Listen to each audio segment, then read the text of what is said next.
All right, I think it started. I think we're live. It started. We might be live. We think it's live. Okay. Well, YouTube says we're live in 2 minutes 45, and it's got a countdown going. Oh, no. The countdown's gone away. Stuff's happened. We are there. We are there. We are online. People could potentially see us. Thunderbirds are go. Who's Thunderbird 1? Who's Thunderbird 2? Who's Thunderbird 3? Do we give the tiniest shit? Does anybody in the stream it's been a long time since the Thunderbirds. I like to think that Mark's quite versatile, so he would be Thunderbird 2. Okay, all right. If that makes sense. And John's super focused and fairly useless, so he'll be Thunderbird 3. Because that was like, I can go to space, and every episode they're like, but we don't need to go to space. No. Like one every 10 episodes, they'll fly to space and then just do nothing and fly there and back. Anyway, we can talk in complete bollocks at this point. Evening, everybody. Yeah. Hello and welcome to our impromptu live stream, given the earth-shattering things GW have gone live with today, including the new balanced data slate, the new points update, and the lifting of the embargo for review copies of Chapter Approved Arcs of Omen. So everything we need to have at our fingertips to work out what the meta might look like over the next 6 months and what the fuck we're going to play is at hand. And we're going to go over it and hopefully not make too many mistakes. I already made a video with loads of mistakes in it, so this will clear it all up. Excellent. That's what you get for being quick off the mark. Apparently I beat Auspex Tactics, so it must have been quick. You did beat Auspex Tactics, so it was damn quick. Okay.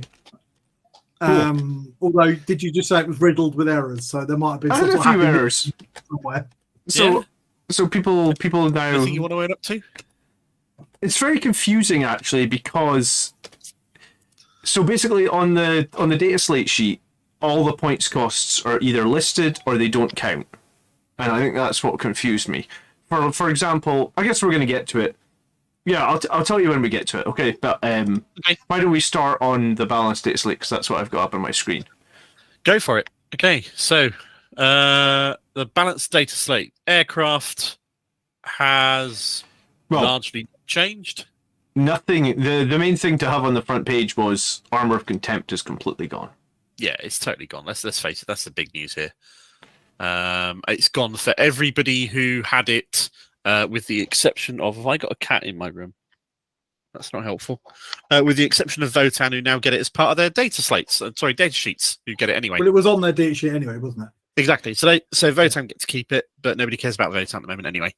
So that's all fine and dandy. Why don't they care about Votan? Sorry?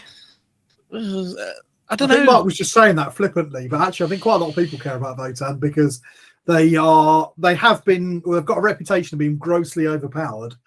I'm not sure how fair that is. The book was pretty broken, but they've had some pretty significant nerfs. Yeah, they've been nerfed again in the points rises, so... I don't know if I would say that they're wildly broken at the moment.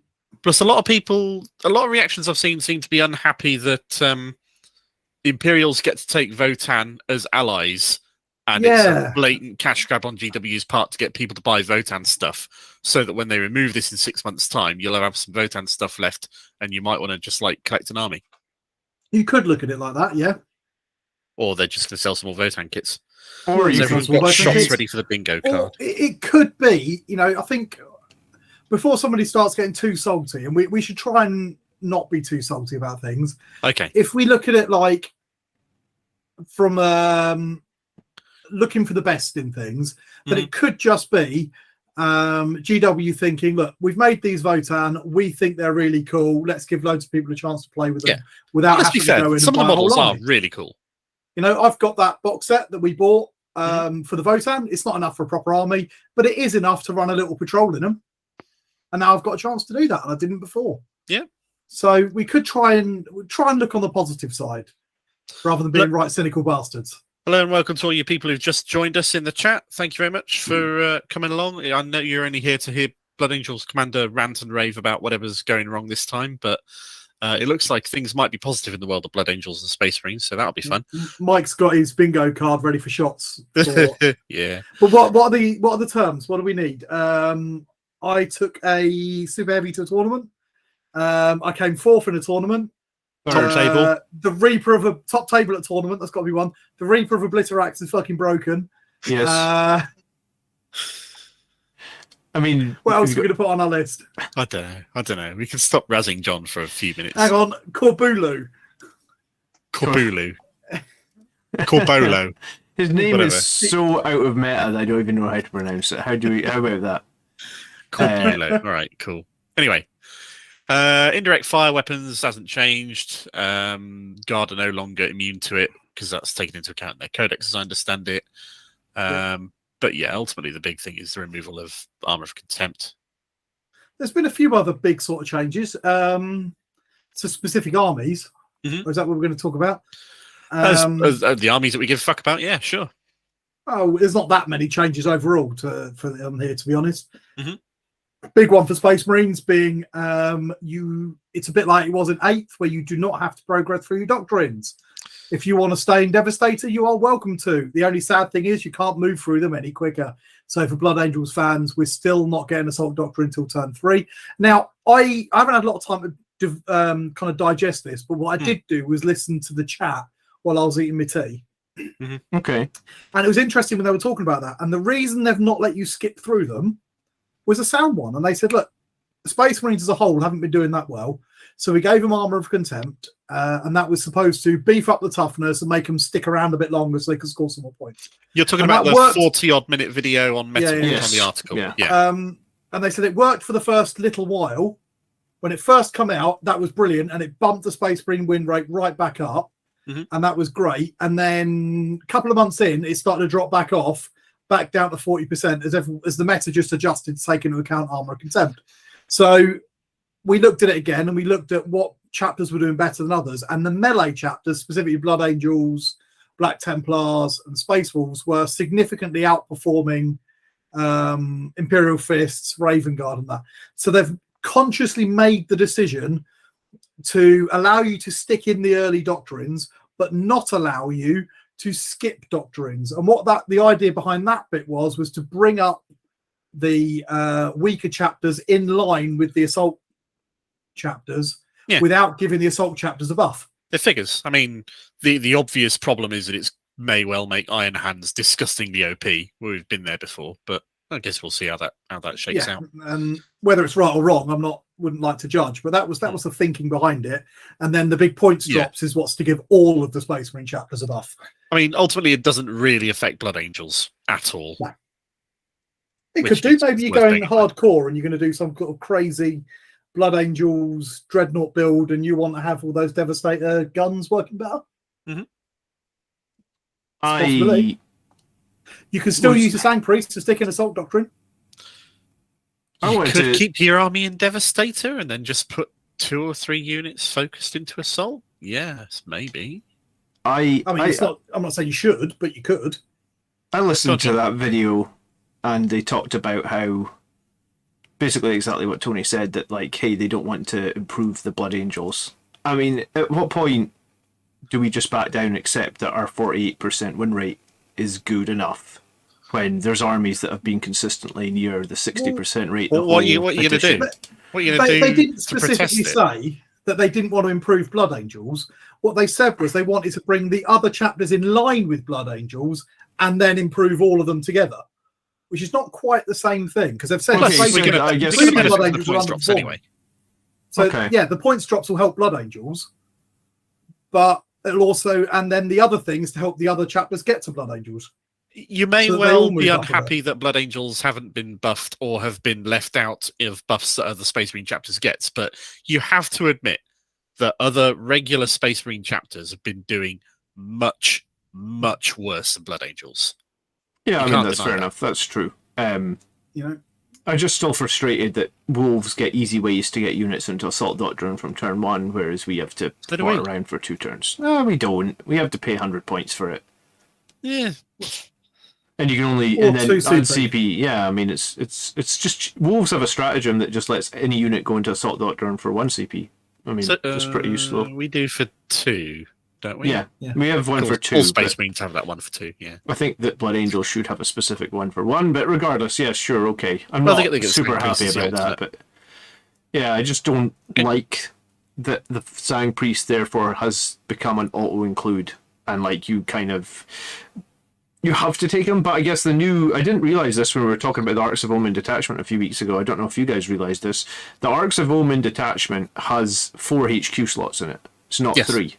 I didn't realise that. So I guess that maybe is more flexible anyway. So yeah. And the potential of the 3 characters in the elite slot as well, of course, that don't take up other elite slots. It means like your sanguinary ancient doesn't take up a slot anymore, basically. Yeah, plus, so saying that it's bad that a Sang Priest is an auto take. If it was a stratagem instead, you'd be using that every game instead. So it's kind of this. Yeah, and I don't even know that he is because I haven't run a Sang Priest for ages. Yeah, but you don't take metalists. No, but even when I wasn't going hardcore, or sorry, when I was trying to be a little bit more competitive, I took more vehicles than most people do. You're going to love the points drops if you've not gone through them in detail yet. I've not gone through in detail, but I've had a skim through, and I did. But anyway, yeah. So I always found I got more value at the Tech Marine than the Sang Priest. Is there anything else that's worth us touching on in the balance state slate as it affects us? Go for it. Go on, John, sticky objectives for troop units for Space Marines. A reason to give a shit about troops and Space Marines. I think that's a nice change, that. Yeah, we're going to get to some of the troop choices, obviously, soon. And some of the troop choices have got a lot better. I've been advocating that they got points drops for a while. They have got points drops, and they also have sticky objectives. Sticky objectives is going to be really cool for Phobos units, because you have a Phobos unit in the backfield holding an objective. At any point, you can just guerrilla tactics them out and go for another objective. And if the enemy doesn't have anything that can pressure that quadrant or that objective, then that just frees up units to move around. And I like it. Yeah. So sticky objectives, for anybody who hasn't read this and doesn't know exactly what this is on about, says at the end of your command phase, if one or more of your Marines troops from your army within range of an objective that you control, it remains under your control after you move off it, unless your opponent controls it at the end of any of their subsequent phases. I wonder how they're going, because previously that was built into some of the missions, right? I wonder if that's still going to be built into the new missions, or if they're going to remove that from all the missions, and then it'll just be basically Space Marine troops that get that as a special thing. We will find that out in a week on Saturday, when we see the missions. Or when we go through the previews in detail, page by page of screen cap page, which I might do at the weekend. Okay. Depends on how bored we get. A couple of other armies that I think are probably worth noting, or changes that are worth noting. Harlequins got nerfed to the ground. I wouldn't say they got nerfed into the ground, but they certainly, and again, this was another one that I understand the reasoning on. They didn't want to make them too expensive so you can just bring any Harlequins anymore, and they didn't want to nerf their killing power because they're supposed to be murderous. But what they have done is they've knocked down the invulns by a point. So your 4-ups are now 5-ups, your 3-ups are now 4-ups. And I think I can understand the reasoning for that because they're supposed to be really hard to hit. Dominating the meta with a really, really high win rate. And now, they're hard to hit, but if you can hit them, you can squish them because they're just squishy elves. And I think that's probably the right thing. That's arguably how they should be. They've still got an invuln. I was going to say, but if you think of the difference 1 point of AP made with Armor of Contempt, when that came out, when we were first running, we were going, oh my god, Space Marines are so survivable. Even though it was just 1 point, we didn't think it was going to be a big impact, but it was a giant impact. So I actually think this will be the same. Like, this will be giant. Like, so many more of them will die. Nerf to their, one second, if I may. Ability. Mike's in chat, you're asking if the new missions have been leaked anywhere. Leak is not relevant. The embargo has been brought forward from this Saturday to a few hours ago. All the web influencers who've got advanced copies have put their previews out there. So if you want to find it, you can find previews on YouTube. Goonhammer's got an article up. The new missions are out there. Just haven't gone through in detail yet. Sorry, please continue. So the argument is that they are not supposed to be super durable, and they were as durable in a lot of cases as Terminators with Storm Shields. Yes. And the naked man shouldn't be as strong as a man with a Storm Shield. Yeah. And now he's not, which I think is reasonable. I'm glad that Harlequins... Your Reaper of Obliterax thing with a Tyranid Hive Tyrant that used to be able to jump in, kill things, and then run away again can no longer run away again because that stratagem can now only be played on core units. Brilliant. Which I think is another good change. Other fairly important changes. If you play Mechanicus, your stuff's gotten a little bit tougher. Necrons can no longer take the Obsec dynasty. You either move 6 inches before the game starts, and apparently, according to GW, a lot of the missions that have lost the ability for pre-game moves, or you can have all your units get Obsec. You can't take both. They're now mutually exclusive. Good. Which is probably a good thing. What about Custodes, Tony? Nobody cares about Custodes, right? Custodes, I am super excited about these. I had a look. Points changes are fairly negligible. What is important, though, is they have finally given back my Terminators Obsec. Because before then, you just never saw them. They become utterly worthless. They weren't as good. They weren't as durable point for point as your standard infantry. They didn't have the Obsec. The only thing they got was Deep Strike, but you can do that with a strat anyway. So they were worthless largely. And by giving them Obsec, at least now you can have lots of little one-man Obsec units running around if you want to pay the CP and the points to do so, which is fantastic. They've also given them back to Wardens. Basically, they've made a small change, which is what they should have done at the beginning, and said that only units with core get Obsec, which is what it should have been. It should never have been all Custodes infantry get Obsec. It was mad that you can put a character on a objective and it automatically becomes yours. I mean, you could argue it from a fluff perspective. If Trajan Valoris is standing on an objective, it's his, and there's not many people who get to argue with him. But from a gameplay perspective, it didn't work. The characters got it, and now they don't. But all your infantry that is core does. Another big change is the restriction to the stratagems, which again didn't make any sense. Is gone as well. So they've pretty much walked back most of the changes they made to them. So are they viable now? Codex. Are they viable now? Like jet bikes? I think they are. I think. You interested in writing a new Custodes list and giving it a go? Yeah, especially with Arcs of Omen, which we'll talk about later on. The change to the Force Organization chart has really helped them, arguably more than anything else, because before they were very limited in how they built armies. So on that, one thing that has become apparent off the back of Arcs of Omen preview lifting is the detachment for the Arcs of Omen thing is a must. You must take that detachment. You have no more choice. If you're playing in match play, you're running that detachment, and that's it, mate. Cool. Okay. Jumping back to the chat for a second there. Matthew Byro, does anyone else find it strange or wrong that Marines specifically got sticky objectives as a faction rule? It could give Marines an extra advantage over other factions. That's kind of the point.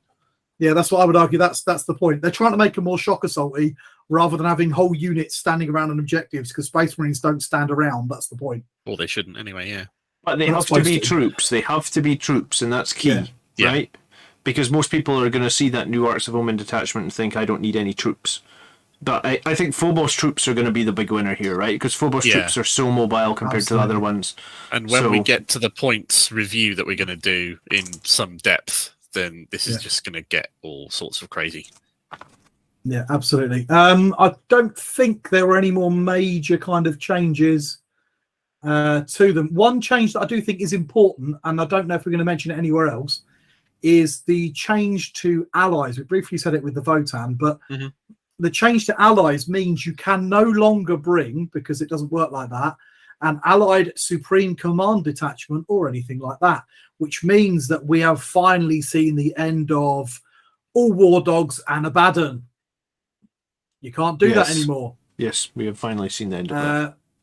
If you've got a Chaos Space Marine army, you can stick him in your Chaos Space Marine army, because Supreme Commanders now go in the main Force Organization chart, but you cannot bring him on his own as an ally. So no longer will we see that. No longer will we see 15 Flamers and Abaddon, which I think is great, actually. Well, Flamers got nerfed anyway, big time. They did, rightly so, and I think was that mentioned? Was that mentioned in the? It was. They spent quite a lot of time talking about it. They went I know it was mentioned in the video. I didn't read it though in the document. So what they've done is they've lost auto hitting Flamers. Yes, so which they means just hit on their ballistic skill. Which is the biggest change was really the Overwatch, because charging them before was near impossible. So charging them now, they just hit on 6s. And again, their reasoning I thought was pretty sound for that. They did some tests and said, right, well, at what points cost do you stop just bringing flamers? And it was getting ridiculous. People were dropping everything else in their army before they dropped the flamers. So they had to make a change to the data sheet itself. So they cost the same amount of points, but they don't auto hit anymore. And I think that's probably a good change because now we can just charge them and kill them. Whereas before we charged them and died. Another change on that note. One of the other boogeymen for Blood Angels is Creations of Bile with army-wide fight on death. That bears mentioning. And importantly now, it's fight on death on a 4-up. Yep. Which will still catch you out. It'll still catch you out, but not as often. Half as often, in fact. Hopefully. Which I think is great because it means we can actually charge them. Mm.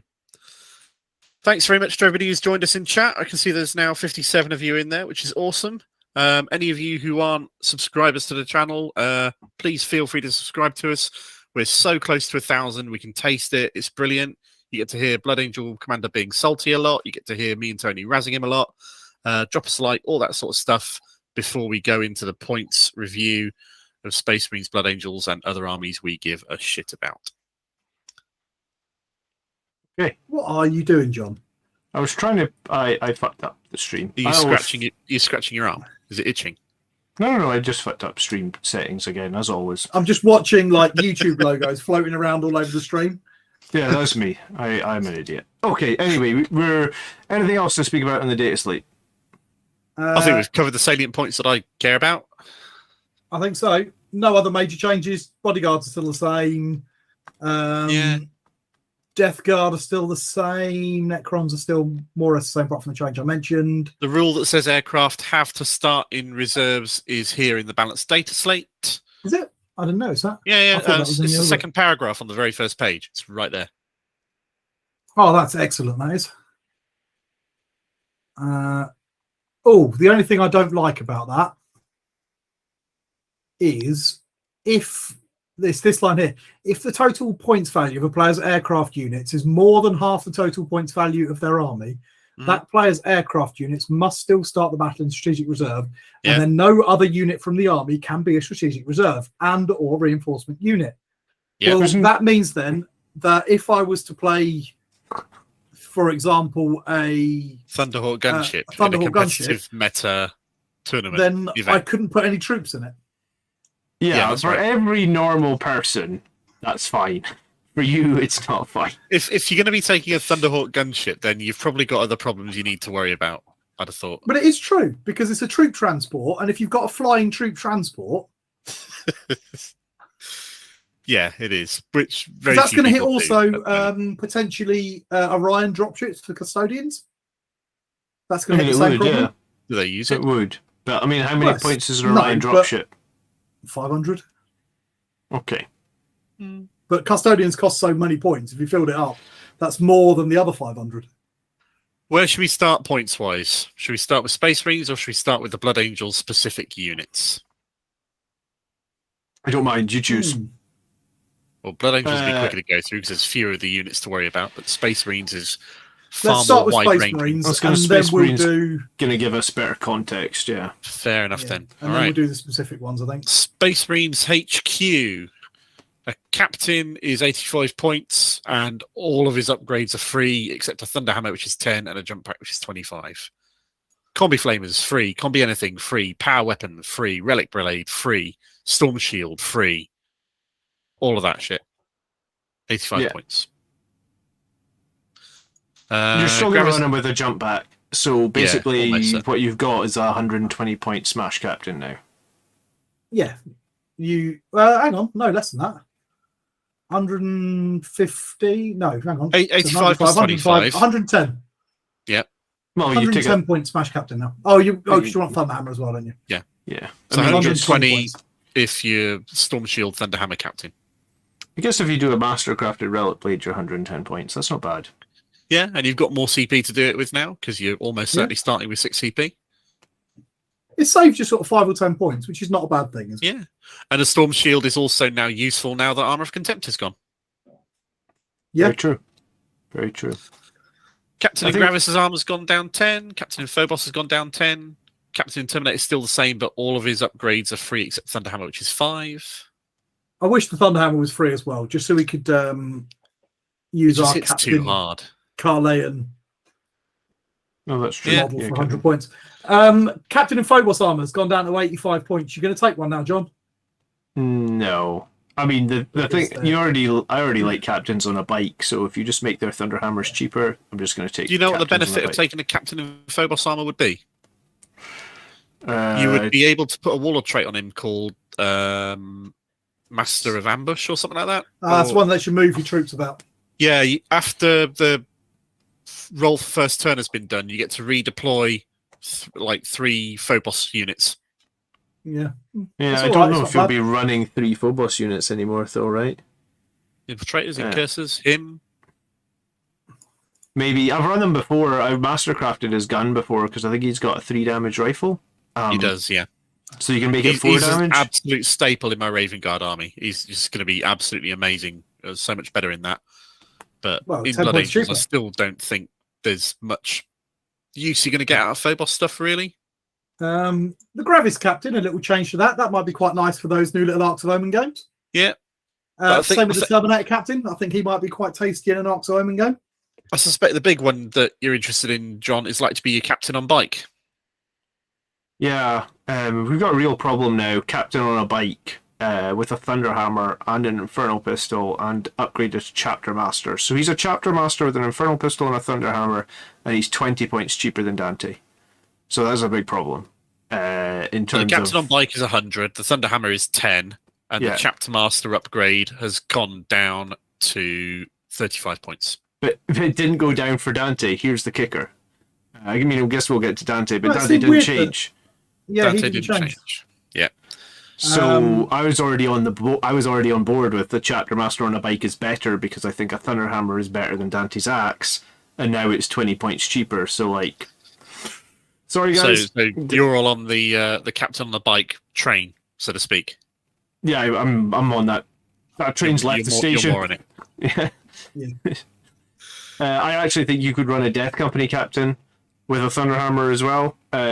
On or off a bike doesn't really make a difference. The messed up thing is the bike guy is going to be cheaper still. Yeah, Yep. like and guy will he's- be 110, and that'll he's- be a lot of attacks.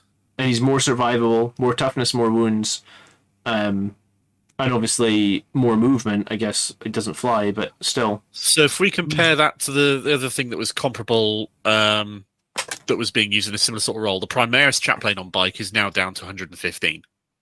Yeah, and with the loss of Armor of Contempt, because that was the other thing they talked about in the episode, was Armor of Contempt, whilst it did help... Oh, we got another sub. Yay! Whilst we did have... If we have to take shots for every new subs, this could get painful. I've got Yeah. a drink ready. I haven't got a drink tonight. What's the saying? Anyway, yeah, so So Armor of school night. Contempt buffed up your Space Marines, but it also nerfed them in another So, way, because it let's made pour a things little like the chunk. Chaplain on a bike, Here we go. or a lot of your AP1 stuff and that a lot weaker. Yeah. It did. So, and we saw the kind of Chaplain on a bike disappear a little bit with Armor of Contempt Mhm. because he just didn't hit hard enough. And I think we might see him start coming back, especially now he is a little bit cheaper. His strongest use that I came across was the use where he was being used as essentially as a tank, the most resilient guy who could be used to angel sacrifice and transhuman him and all that sort of stuff to just try and take as little damage as possible. And I think that's a use that has probably come back. Mhm. Librarian with jump pack is now 105 points. Yeah, in some ways this guy might make a return actually, because with the loss of Armor of Contempt, I guess what's the bubble of invulnerable save he can do again? I forget what it's called now. He has psychic With the- power. the Psychic Fortress. Yeah, Psychic Fortress could actually make a return now. So he may be better. Because a 5-up invulnerable save is obviously good when you don't have A Armor lot of more Contempt. worthwhile than it was. Yeah, Yeah, it's that good makes on sense. Sangre Guard, it's You can good on alternate Death between that Company. and Null Zone. Yeah, absolutely. There's the classic sort of combo there. Yeah. Your Chaplain's dropped as well, which I rather liked. I know we've sort of skipped over that. The Chaplain, the jump pack, now gets a free Inferno pistol and his chin points cheaper. So if you want to take that beautiful Blood Angel 95 bubble, points. Ooh. you can. Well, all these guys are getting free pistols, basically, right? Infernal yeah, pistols are literally free. Inferno Anyway, Pistol 0 across the army, essentially. Yeah. It's crazy. If Something you were running rather 30 nice. Sandguard, you still want to run the 30 Sandguard. You're now running 30 Sandguard with Infernal Pistols and laughing all the way. yeah, my army is going to have so many infernal pistols in it. It's ridiculous. Yeah, they might look like Angelus Bolters, but trust me, they're actually Inferno Pistols. So glad I magnetized those. Okay, so librarians went down a bit. Yeah, do we give a fuck about lieutenants? I think we might do. No, they've not really changed, have they? 95 just get points. They just get free gear now. Yeah, Thunderhammer 10. Phobos has dropped down by 10 for Librarian. Terminator Librarian dropped down by 10. I still like the Terminator Librarian. They're as useful as a captain in terms of buffs that they give and the amount of benefit they give someone with the reroll ones to wound, which is great. The only thing differentiating a lieutenant from a captain is, as far as I'm concerned, they can't take a storm shield. The Primaris Lieutenant can take a storm shield. They can't he can't take a chip. I think he might be okay now because the one with the storm shield will only be 80 points, which seems kind of cheap. I mean, I think you'd have to do like an impulsor play, but when we get to impulsors, why do you think it will only be 80 points? Well, because the Primaris Lieutenant is 65 and the Neo Volkite and Storm Shield. Oh shit, they'll be free now? Yeah. Yeah. So just 65 points for that Primaris Lieutenant. Oh right, then he's really good at 65 points then, actually. And I know we're not concentrating on it, but if you're playing that little Arcs of Omen 500-point patrol-y game, oh yeah, I think a 65-point lieutenant with his storm shield wandering about in your tunnels is a great HQ choice to take. Yeah, he's actually really cheap now at 65. I thought he was 65. Yeah, good shout. My favourite change there, Primaris Tech Marine down 10. I was waiting for that. I thought he was undercosted, to be honest, at 80. At 70 they just points, shafted the 70 points to the other one with free upgrades out the wazoo now is also very nice. Yeah. Is it? I felt like they shafted the firstborn one. What's his upgrades? Well, all of his fancy so guns. You can take Combi Flamer, Combi Grav, Combi Melter, Combi Plasma. You can take Grav Pistol, you can take a Hand Flame, you can take an Inferno Pistol. He's got the Plasma Cutter. You can take a Storm Bolter. You can give him a Power Fist. You give him a Thunder Hammer. You can give him all the usual upgradey stuff. All right, I had no idea that he could take a Thunder Hammer. Yeah. Costs nothing. Nobody ever took it before because it costs extra points that you never wanted your Tech Marine to do. But now, since all the upgrades are free... Okay, I still think the Primaris one's one-man better. army walking Tech Marine.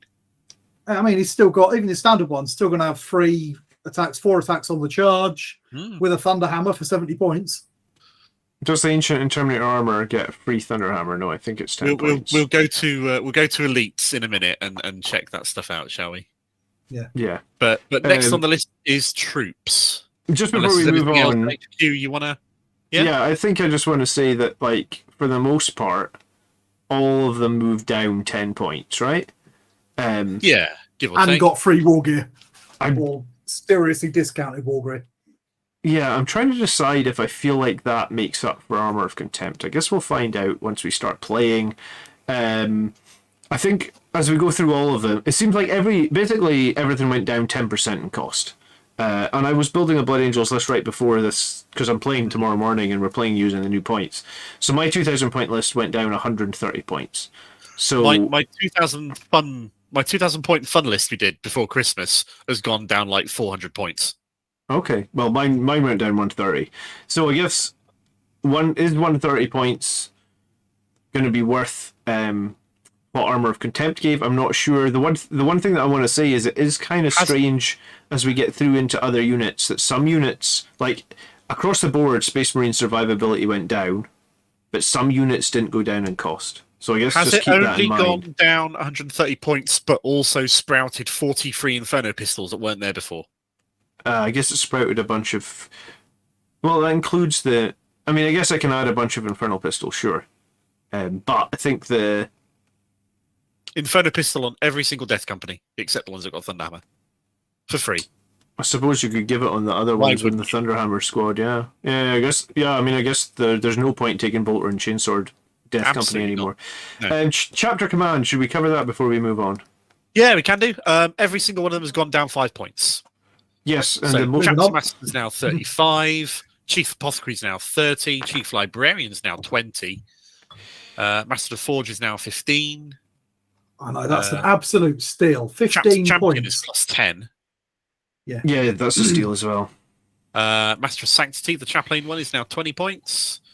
And the Chapter Ancient, which I wasn't going to bother mentioning, is 15. But yeah, whatever. It doesn't make much sense that all those upgrades went down in cost and none of the characters that have those upgrades didn't go down in cost. Sorry, Mike. Mike, Pistol and Chainsword is still viable, just not Bolt Pistol and Chainsword. Why would you run Bolt Pistol and Chainsword when you can run Inferno Pistol and Chainsword for the same points? Well, you can run Infernal Pistol and Power Sword for the same points. Yeah, exactly. Well, Power Chainsword, Maul, you get Power more Axe. attack. There's a little bit of an argument to be made over having an extra attack, maybe, depending on what you want them to go into. I suppose, yeah. Power Sword is +1 strength, +1 or +2 AP. I feel like that's probably going to be better on all the attacks than +1 attack, but I guess. Yeah, it's a decision. Yeah. Which is, I'm not going to run any Um, Bolter and Chainsword. I'm going to, right after we get done streaming, I'm going to open up my box and take them out. I'm going to replace those models for tomorrow. I'm just going to proxy fucking everything for the next 6 months, because there's no way this stuff's lasting for a long time. Okay, troops. Troops. Assault Intercessors are now 17 points a model, and every single upgrade they can take is free. So 5 Assault Intercessors is now... what's that? 170 halved. 85 points. 85 points. 85 points for 5 Assault Intercessors. With a Thunderhammer. With a Thunderhammer. I mean, the Thunderhammer helps make them seem like they're competitive. I think you could put a Plasma Pistol on one of them, but... And it's also now the cheapest Space Marine troops option. They already were. No. They're now cheaper than tacticals. Oh, right, okay, yeah. They used to point more than tax. But I think they were relatively competitive beforehand. Yeah. And now they're very competitive for troops. The argument is whether you're going to bring any troops, not whether these are a good choice. Or which troops you're going to bring if you want to take 1 or 2 for sticky objectives and screening people out. I think moving on to the next one, though, that's the biggest drop for me. Which one? Heavy Intercessor? Heavy Intercessors. Being 23 now points a model. 115 for 5. Yeah, down from 140. That's a big And drop. all And with your a heavy free weapons are fancy free. heavy bolter. Yeah. 115 for 5, toughness 5, 3 wound troop models. I think that's the biggest change for me. Like, I want to run some heavy intercessors. I want to just march them into the middle of the board. And I know we're not talking about secondaries, but Oath of the Moment is back. Holding the Middle is back for 2 VP. Yeah. So having troops to big, nasty, heavy intercessors in the middle of the board is going to be interesting, I think. And for 115 points, you'd be prepared to do that. What this points change has made me do is be very glad that I bought that Imperial Fists box at Christmas. Did you? I bought the Kill Team box that I've had no play out of, so I'm very glad I bought it finally. So 15 heavy intercessors and some aggressors. Right, Aggressors, yeah, we're going to get to them. Next one up is Incursors, down to 18 points per model with free Haywire Mine if you want Which it. is incredibly cheap. That's the same 90 price as points. tax were. For 5 Incursors. Why would you not take the Haywire Mine? That's the biggest winner here. Yeah, I there's guess. no reason not to. It's free. No. Do it. So, And on that note, Infiltrators, 200 points for 10, so 100 points for 5 Infiltrators, with the free either Comms Array, which nobody will bother with, or the Helix Gauntlet, which is just free damage resistance. the Gauntlet's 12 huge. denial. The Gauntlet's huge. What does Comms Array do? It lets them reroll 1s or something. So if you've got a Phobos Captain or a Phobos Lieutenant anywhere on the board, you can make use of their reroll 1s to hit or reroll 1s to wound by being out of range of that 6-inch aura. Yeah, the Helix Gauntlet's way better. So Infiltrators for 100 Hands points are going to be cool. I've been they're arguing crazy. for like the last 2 years that I think the Infiltrators are the best troops choice for us. I know you love And Infiltrators. with the changes to strategic reserves and with the massive points drop and the free Helix Gauntlet. Yeah, think about it. You've got the Helix Gauntlet to ignore the first save that you fail. You can potentially transhuman them. You can potentially smoke screen them for being -1 to hit. They can be surprisingly resilient, these guys. Yeah, and 20 points a model, that was the same as the standard intercessor.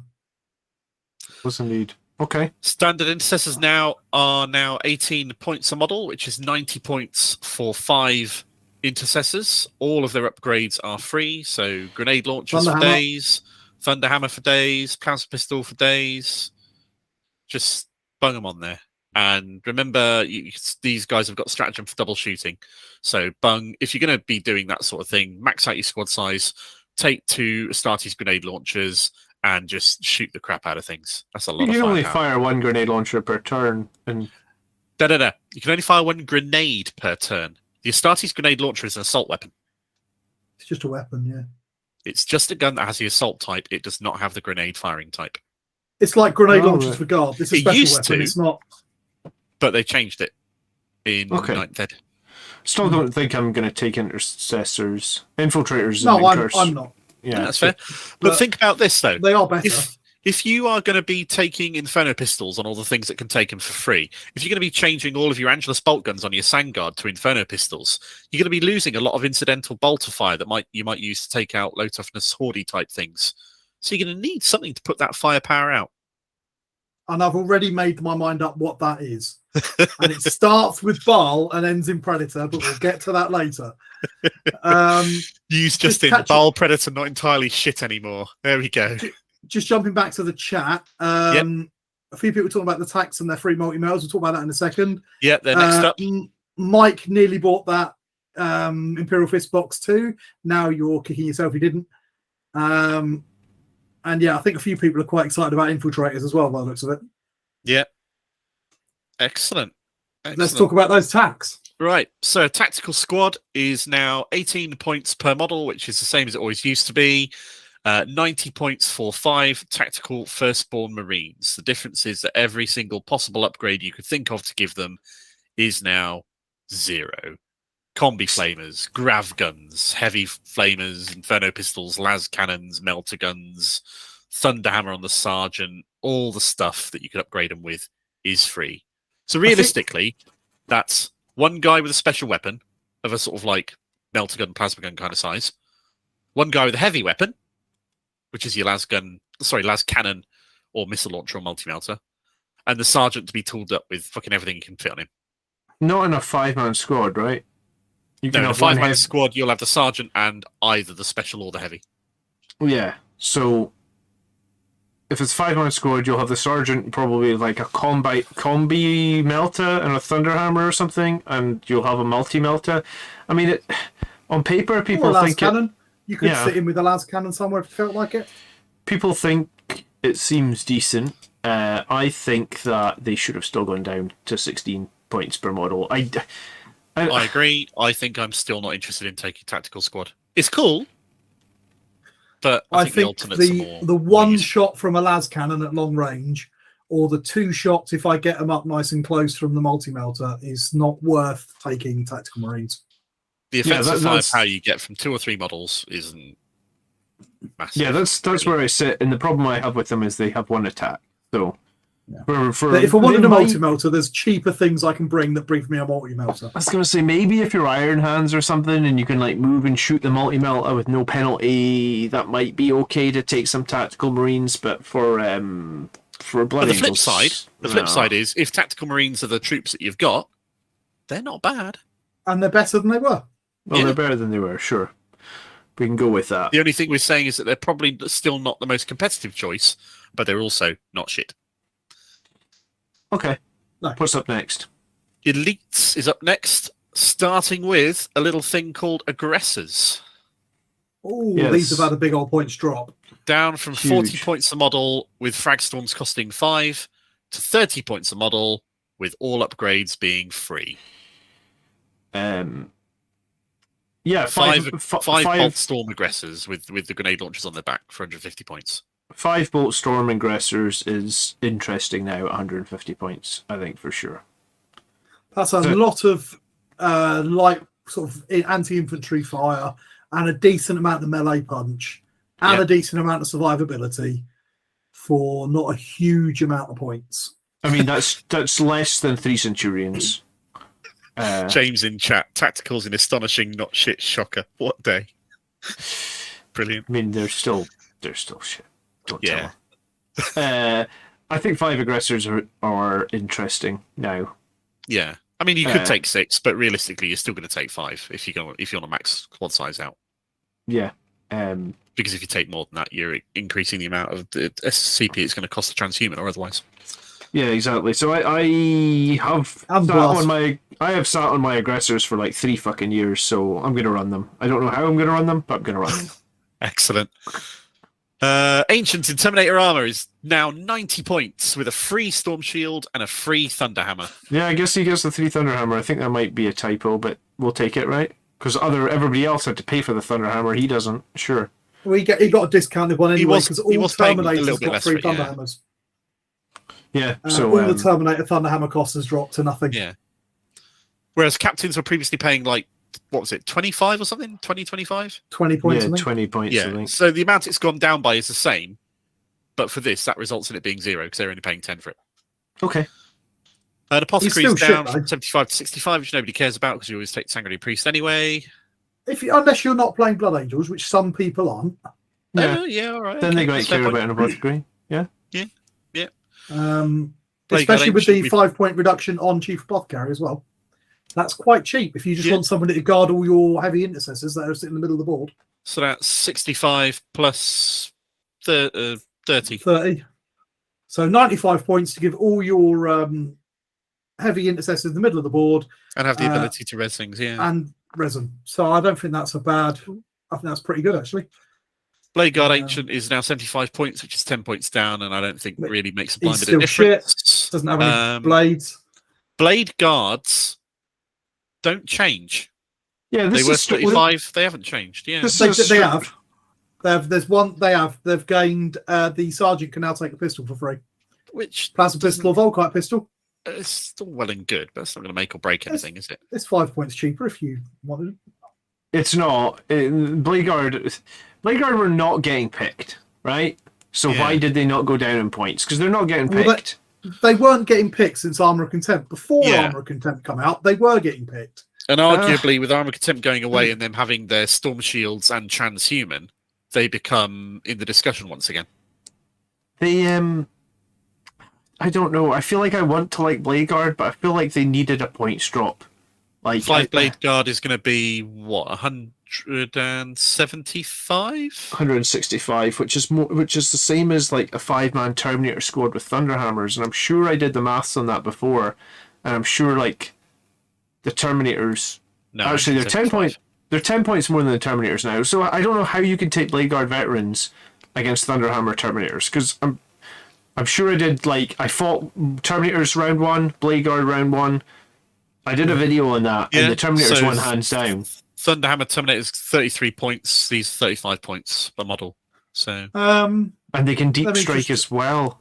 Both of them have got 4-up invuns, so the extra AP on the power swords isn't that useful if they were fighting each other, but then you probably wouldn't charge them into each other, would you?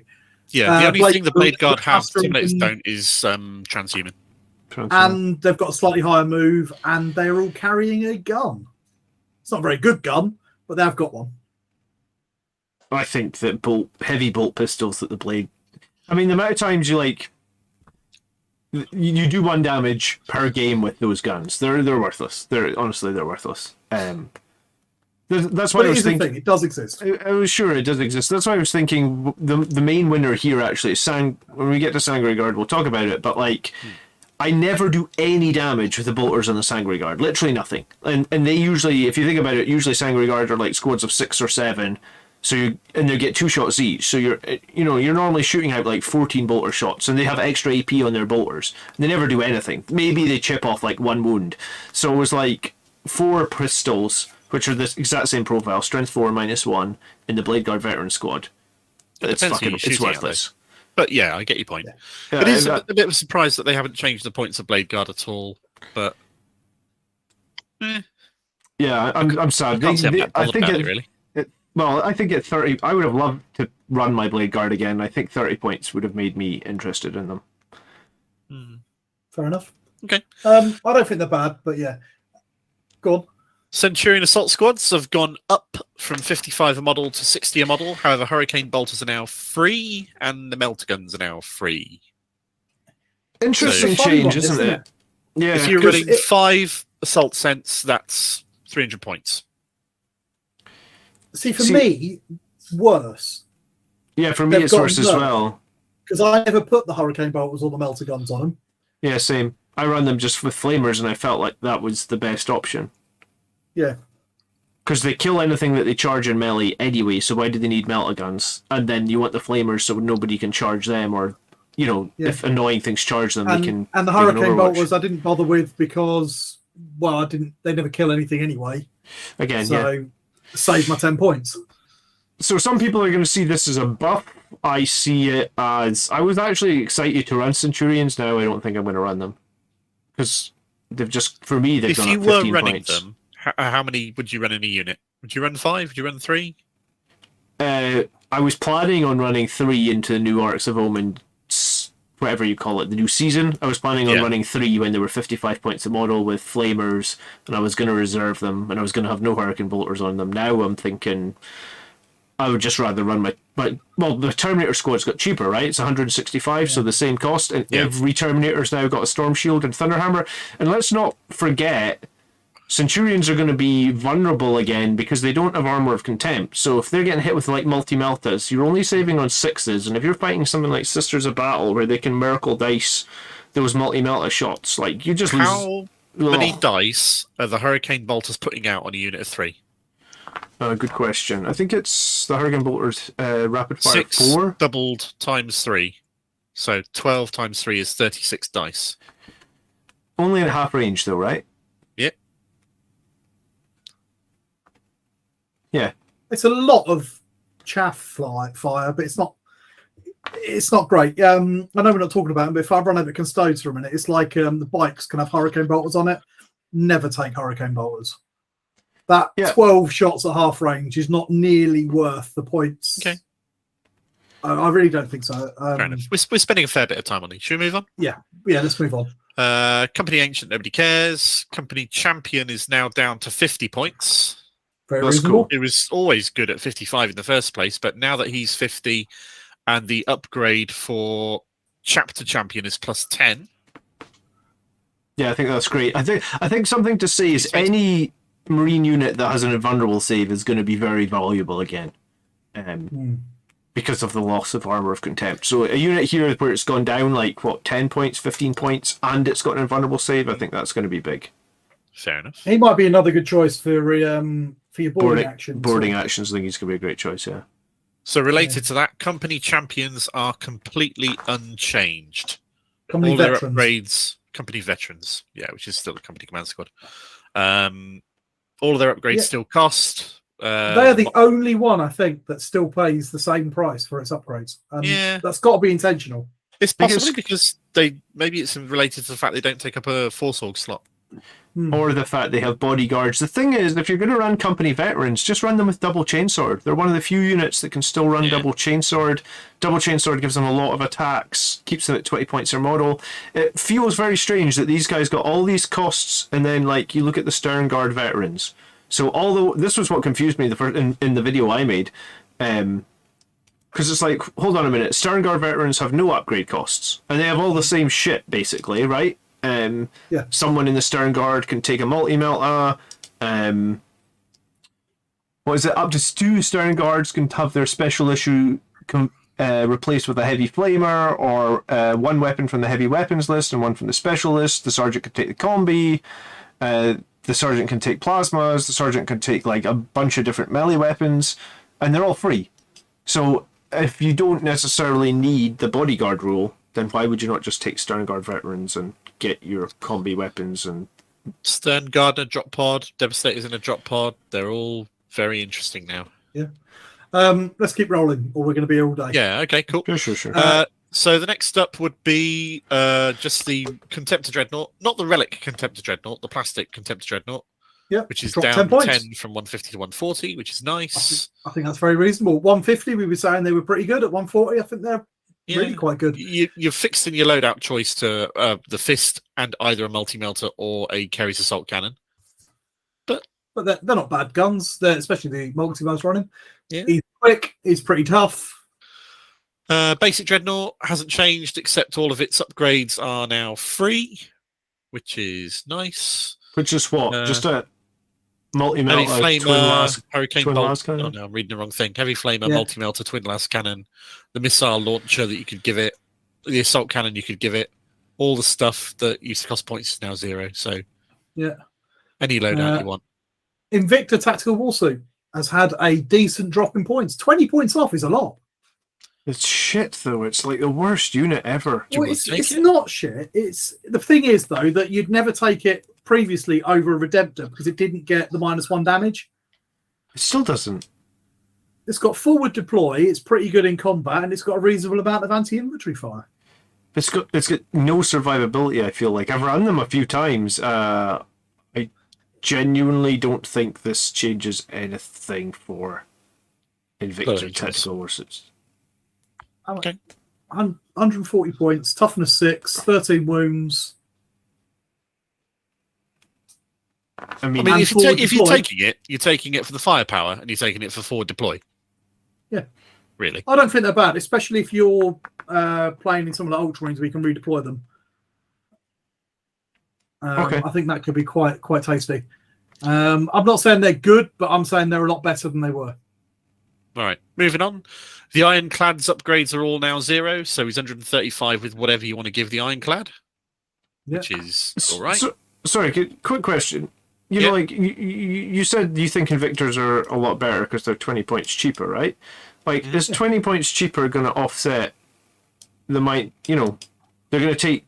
They're saying their armor save's going to be crapper now, right? So like I guess my question is really, if all the Marine stuff that costs about 100 points has gone down 10%, was Armor of Contempt giving 10% more survivability? Because if then nothing's changed. Well, I would argue that, and I would argue in line with what GW said in their video, that it's not just the survivability that went away. Yes, they're not as survivable, but they're also now more killy. Yeah, the versatility of their firepower is more useful, where the guns would have been less useful. So, they're now more useful. So they're a bit less tough, but a bit more killy. Okay, all right. We'll just have to disagree on the tactical warsuit. I think it's junk. If somebody has, I've dismissed it from my head for play for a long time. To be fair, I don't think they're good. Please don't get me wrong. I'm not saying that they're a great unit, but I'm saying that they're better than they were. Sellers in chat says if you got conned into buying a tactical warsuit and a combat patrol boss, then it won't be as expensive and useless. We got 71 people watching tonight. If you, I don't know how many likes we have in this video, but I bet it's not 71. So if anyone would like to hit that like button, we would 7. Really actually 7. Oh, come on, guys! Let's get it up to 71 likes. We would appreciate that. Okay, next unit. Next unit, Judicia down from 85 to 75. Flat out. Yeah, great, fine. He's invulnerable in melee combat, and he's useful. He's all right. I don't mind the Judicia. It's quite nice having that little bit of fight last wandering about. Yeah.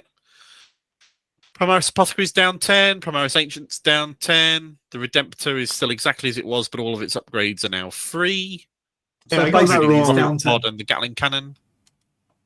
Because we all used to pay 195 points for it, and now we're paying 185 points for it. See, I have a problem with this as well. I think that's a nerf to Redemptors. Like, I really think that's a nerf. Like, I don't.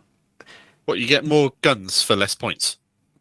Yeah, but you lose so much survivability. The second you're hit with, like, multi-meltas... Yeah, but I would argue, John, that everything has. And if we're going to say that everything's lost survivability on each unit, we'll be here all day. Well, sure, but I just think that only going down 10 points to the Redemptor is not enough to combat the fact that, like, it's a giant target that's going to be out there. So this is why I think that there's... what's the Psychic Fortress? So if you want to run Redemptors, I think you're going to need to run Psychic Fortress again. I guess that's what I'm saying. For you, arguably, Redemptor is currently off the table. Yeah, no chance. Can't field it. Okay. Interesting.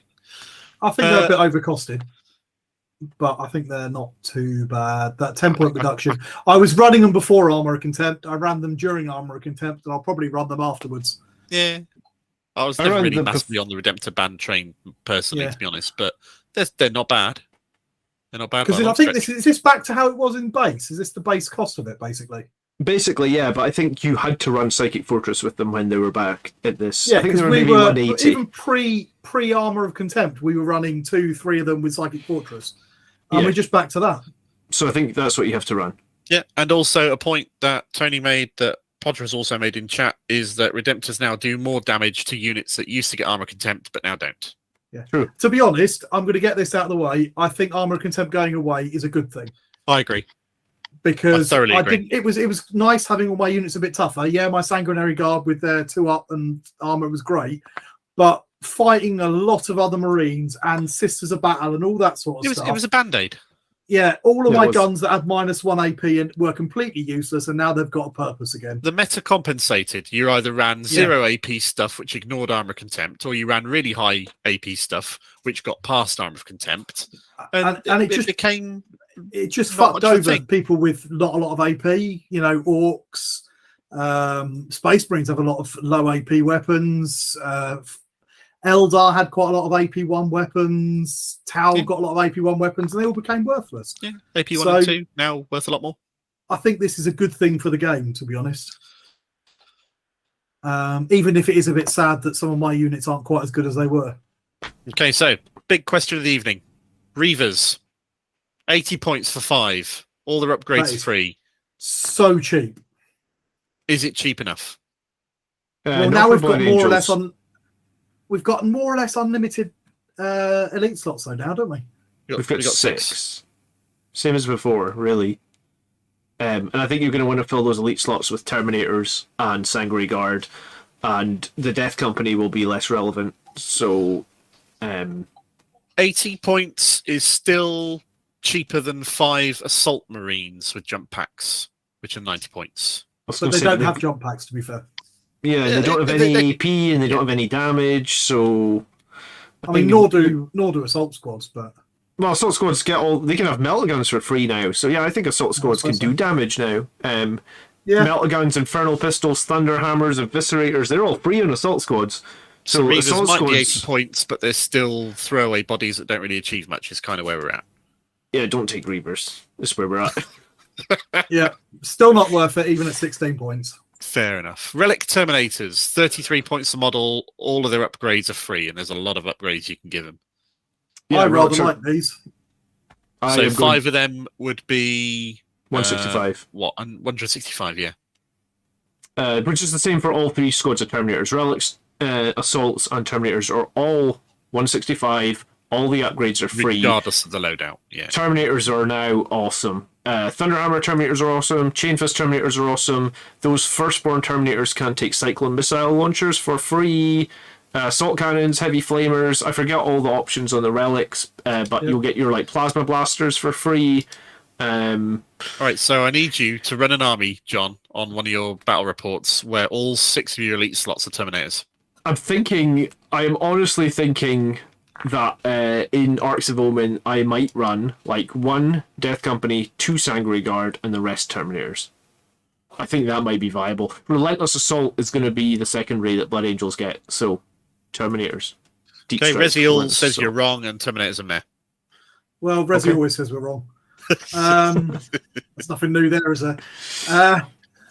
If you said we were right, that'd be something worth mentioning.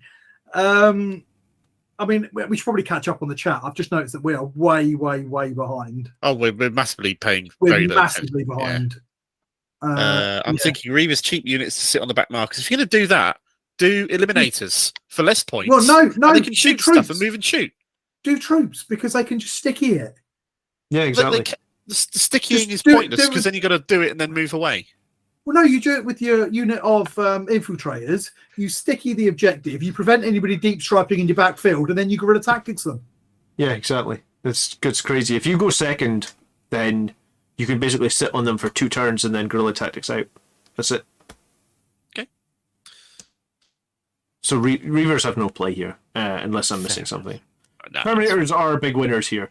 The biggest winner are the Assault Terminator squads, which 5 guys with Thunderhammers went from 215 to 165. That's a drop of about 30%. So Assault Terminators with 5 Thunderhammers are the big winner. Ultimately, I'm considering running Terminators where I wasn't previously when you get right I've down to always it. loved Terminators. So I think they're great. I love them. They're a bit slow, but They are slow. Scouts are now 60 points for 5, and all their upgrades are free. I'm still not running them. Yeah, I'm still not running them. It's because they're in the elite slot. That's the problem. If they Maybe were- for another army, they might be. If they were fast attack, I'd be all over them. And that to me makes sense because there's not many of them and they're about like getting in and infiltrating. They don't really do any damage, but they're just not an elite squad. I don't think they should be troops again. That never made sense because. Sorry, Reziel, you must have missed it. Blade Guard are now not cheaper than Terminators. They're more expensive. So I just don't think the scouts should be elites. If they were fast attack or basically anything else, then I think 12 points with all 3 upgrades is a very reasonable cost for them. But I don't want to waste my elite slot on them. Yeah, that's fine. Still, scouts are only if you've got an Better, elite slot but- spare. I I'd guess. agree. Yeah. Elite slot and 60 points you wanted to fill it with. Servitors are still totally unchanged. They're exactly as they were yesterday. Still, still have to pay for the fine. guns, don't they? Yeah, they do. Yeah. That's fine. Stern Guard, 20 points a model, but every single possible upgrade you can conceive of to give them is now free. Which is nice, but So 100 points for a not inconsiderable amount of firepower. yeah. I think Stern Guard are Vanguard. okay. Vanguard have got some of their upgrades a bit cheaper. So all the pistols are cheaper, They themselves have gone up from 19 they to themselves 20 have gone points. Yeah. but the pistols are now free. Some of the power weapons, so the axe and the maul and the sword are free. The relic blade is free. That's a nice one. But you're still paying 5 points for storm shields. You're still paying 10 points for thunder hammers.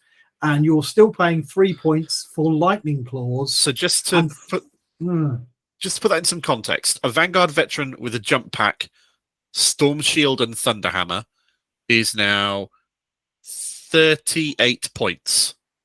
It's too much. It's 5 points more than a Terminator. I think But it they've can missed. move 12. It's nowhere near So survival. Thunderhammer's dropped 2 points and it went up 1 point. So basically, it's 1 point cheaper than it used to be. Whereas yeah, a Vanguard veteran with jump pack and twin chainsword is 23 points. I think the strength of the Vanguard veteran was the fast-moving, durable. Like, the strength of them was a Lightning Claw Storm Shield build, I think. Because they don't get that many attacks. It's just like 2 attacks per model, right? It's So if almost you like wanted they've to do that decided now, that that'd be point cheaper than it 23, used to be. 28. So 5 of them would be, what, 100 and... It would 40? be 31, I think you forgot the jump pack. Lightning 20 Claw, jump 20 pack, and Storm Shield, right? So 31 per model. 20 plus 3 plus 5 for the Storm Shield and the Lightning Claw. Other than Lightning Claw is 3 as well. Well, Yeah. just scrap the So- Lightning Claw. Let's say it's a Power Sword or something. Whatever. Oh, I suppose you could do it cheaper with it. Okay, Power Swords, yeah, that's maybe So- an option. So They're 140 for 5 point- Vanguard vets with jump pack, Storm Shield, and a free close combat weapon. they've almost looked at these and gone, right, what's the loadout that everyone uses on Vanguard vets? We're going to leave that the same, but we're going to make all the other loadouts slightly cheaper. Oh, how annoying. I guess, You've got to think about it now. can Vanguard vets Yeah. take Power Swords, yeah? Yeah, they can. Yeah. Okay, so unfortunately, I only have magnetized about 5 Vanguard vets out of the 20 that I did. God, I'm not going to go Vanguard vets. Yeah, I mean, I'm really sad that the Lightning Claw Vanguard veteran build went up because I think that was the strong one. Mathematically speaking, there's not much difference between, for Blood Angels anyway, between the Lightning Claw and the Power Sword. So if you have Power Sword, Storm Shield, Vanguard vets, then great. If you don't, and you've like me and you modeled a bunch of them with Lightning Claws, then you're fucked. And I think they did that because a lot of people across multiple factions, Lightning Claws get more bonuses, like for non-Blood Angels, because the rerolls to wound. So I would have liked to see Vanguard vets drop. I think they should have dropped, but I guess that's what they've done. Couple of other elites to talk about before we move on to fast attack. Yeah. There's a few we haven't touched on yet.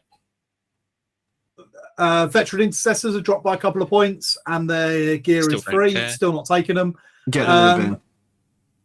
Venerable Dreadnought. His weapons are now free.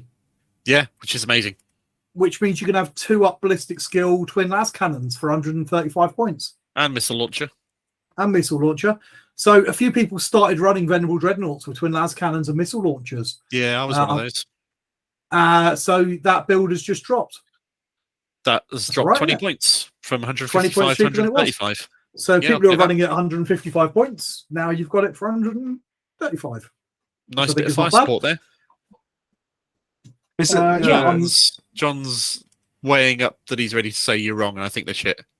it's He's just been really salty about this whole thing, hasn't he? It's the like D6 Space damage Marines have for had me. this huge buff that everyone has been like super excited about, and like John's just like shit. All of it is We've shit. lost Armor They're all Contempt. shit. This is rubbish. It's no good. We don't like it. Salty Scotsman. Jesus Christ. I don't know. I mean, D6 damage for me doesn't do it. Fair enough. That's fine. No, That's fine. It doesn't I'm have desperately hoping for D3+3 on the next version of it. to. I don't know if we'll get it though. I'd be shocked if it didn't one way or the other. But I think it's an improvement. It's another unit that's gotten a little bit better, I think. Okay, so elites, what's our takeaways? Aggressors are good. Blade guards, not sure about. And Terminators are a big Terminators overall winner. Again, looking slightly less really cool. durable, but they're much cheaper than they were. Reavers are still shit. Stern Guard are looking interesting, and the Vanguards look like we're kind of a little bit unsure based on what loadout you're running with them and what role you want them to fill. If you're running Vanguard vets, you're running them with Storm Shields. Realistically, we're doing a jump packs to Storm Shields. It's just what the other weapon does. Because Storm Shield wasn't affected by Armor of Contempt anyway. If you're running Vanguard vets with Storm Shields or Terminators with Storm Shields, your units just got better. They have no downside to the changes. They are just better than they were. Because you've not lost anything because you didn't have it anyway. Yeah, exactly. And you now cost less points. Well, in this case, Vanguard veterans went up in points. So, John, is there a place in your army for 12-inch move Storm Shield jump pack units? Yeah, I'm just annoyed that I mean, when I modelled my Vanguard veterans, I actually did 5 with Thunderhammers, 5 with Power Fists, and then I modelled 10 with Lightning Claws and magnetized chainswords onto them. So I could go and magnetize 10 more power. Let's just assume. If you're running Thunderhammers, they're better. Let's if you're running assume that modelling Fists, they're better. is irrelevant, and you're running them in whatever you want, and that what your models have got is completely irrelevant. Do they have a place in your list? No. I'm not going to take them. No, even though 6 months before Armor of Contempt, you were saying that they were really great with Storm Shields and whatnot. And they cost the same points now, and they've got the same stats as they had 6 months ago. Well, when we get to they cost slightly less points.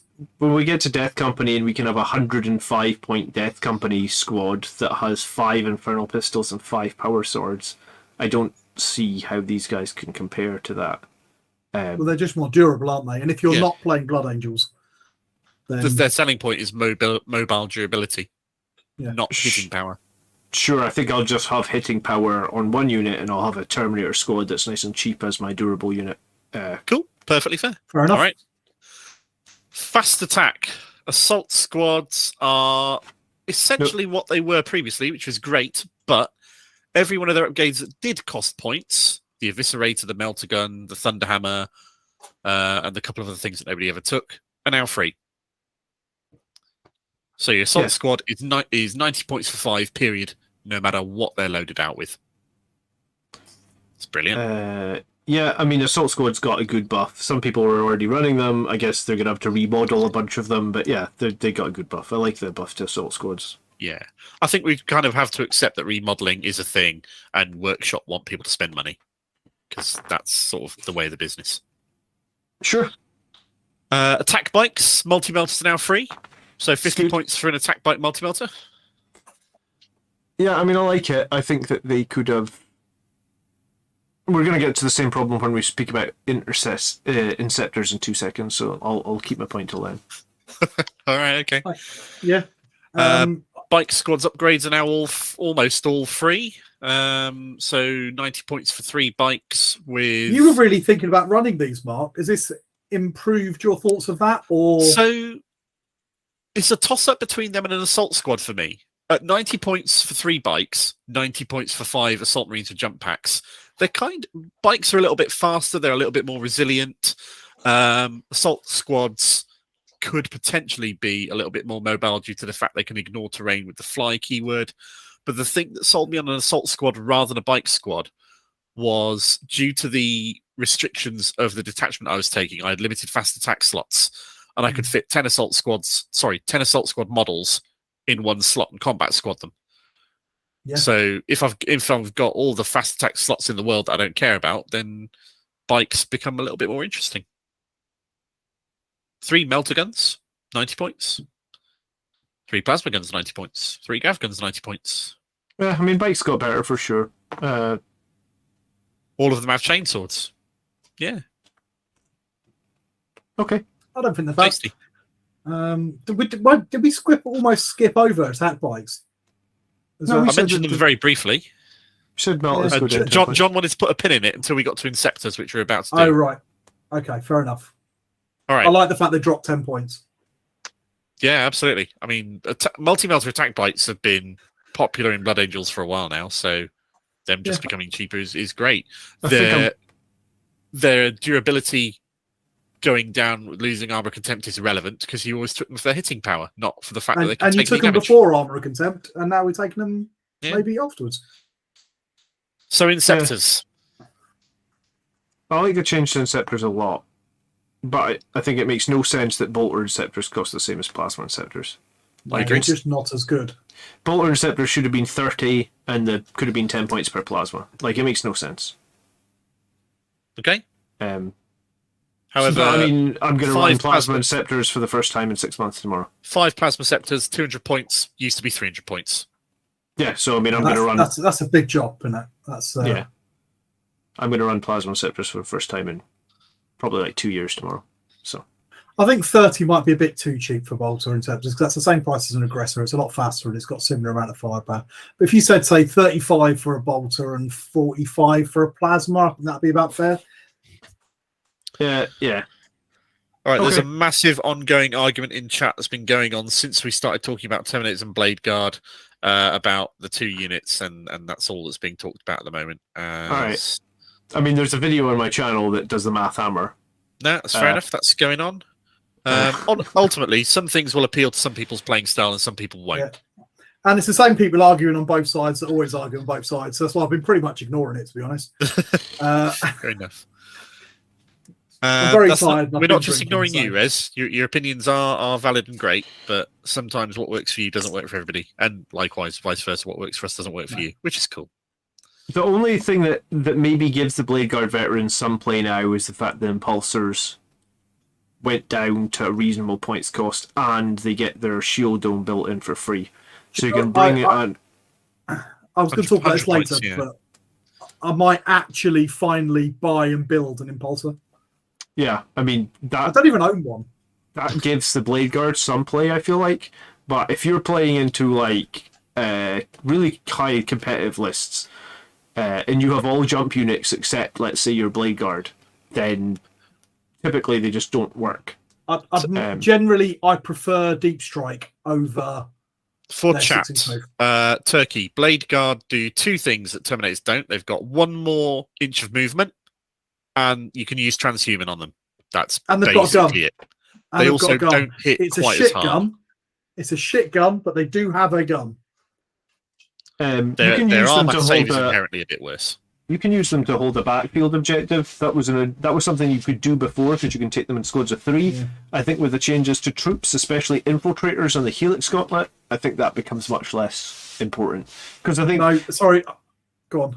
There's no reason. Like, infiltrators were already amazing, but the Helix Gauntlet was kind of expensive. But now that you're just getting that, like, Helix Gauntlet adds so much. Yeah, it adds so much durability to them, and I just think you're gonna take infiltrators. Like, you're just gonna want a squad of infiltrators. Like, they're too good not to take now, probably.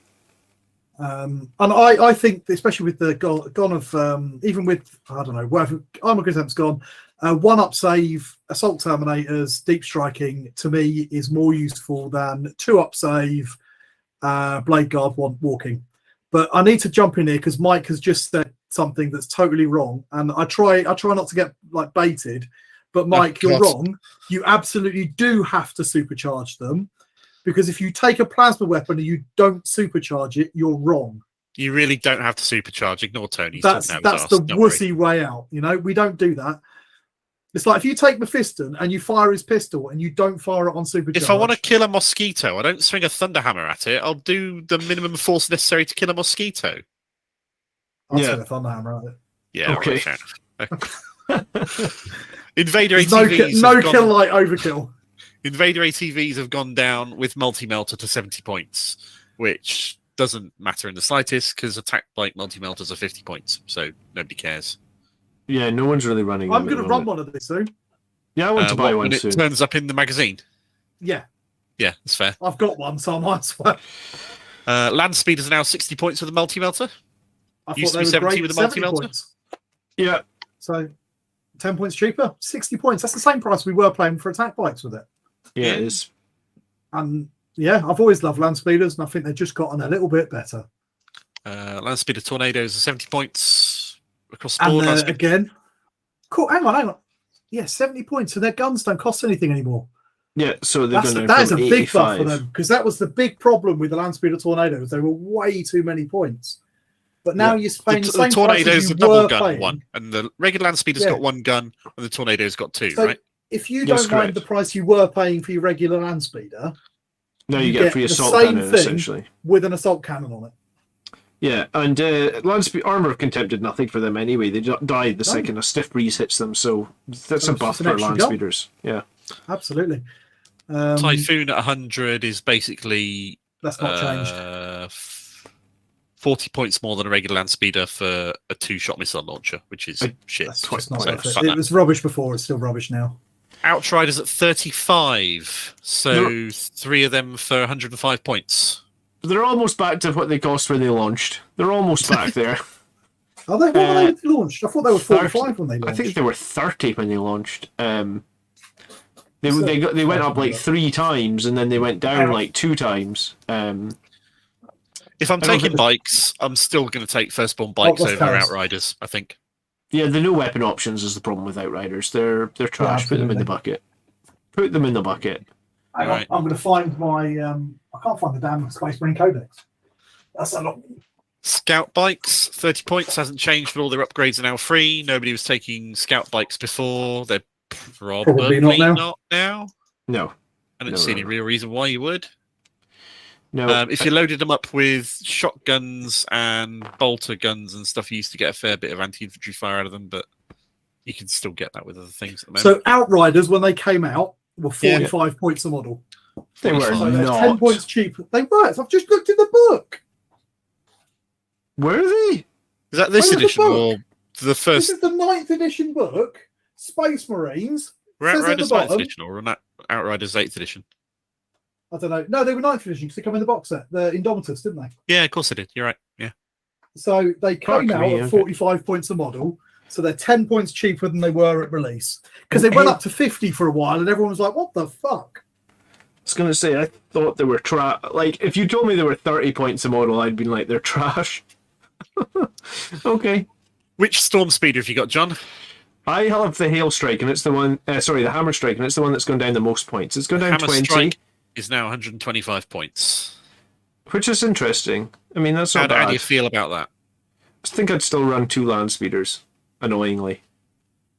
Because if one gets blown up, you still basically have the firepower. Yeah, the thing I don't like about the Storm Speeders is the degrading profile. That too, yeah. I would rather they had a wound or so less, but didn't degrade, because they die when you look at them anyway. True. Than where they currently are. Yeah, I mean, it's good that they went down, but I'm not sure that I see these as viable. Yeah.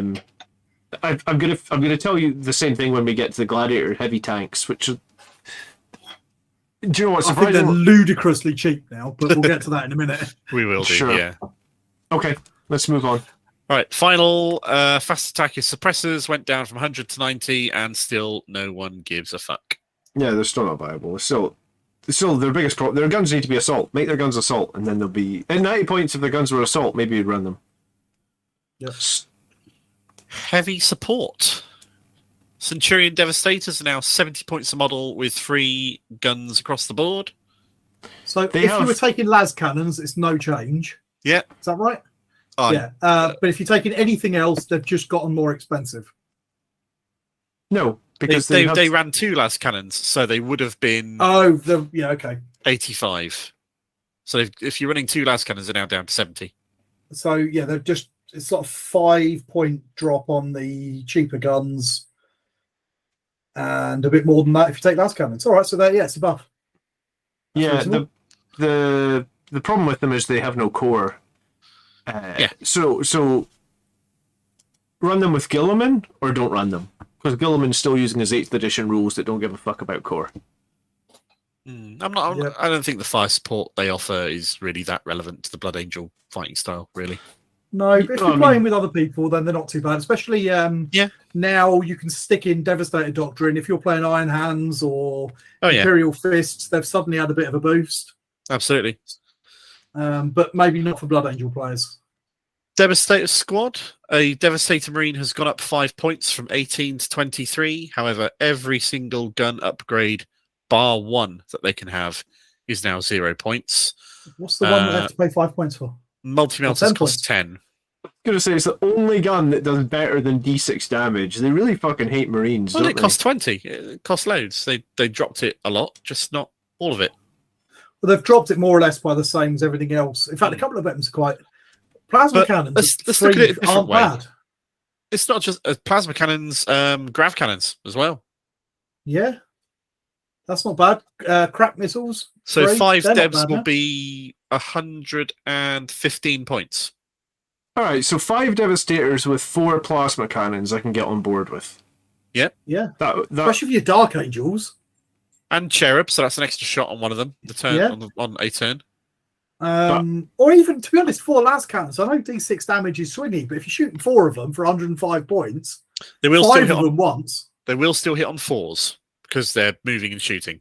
One assumes if you're drop podding them or something like that. all right, If well, you've got this las is, cannons, you don't need to. You sit them on the 115 back points for a lot of field and- firepower. Yeah, you sit them in the back and just snipe with them with that big gun.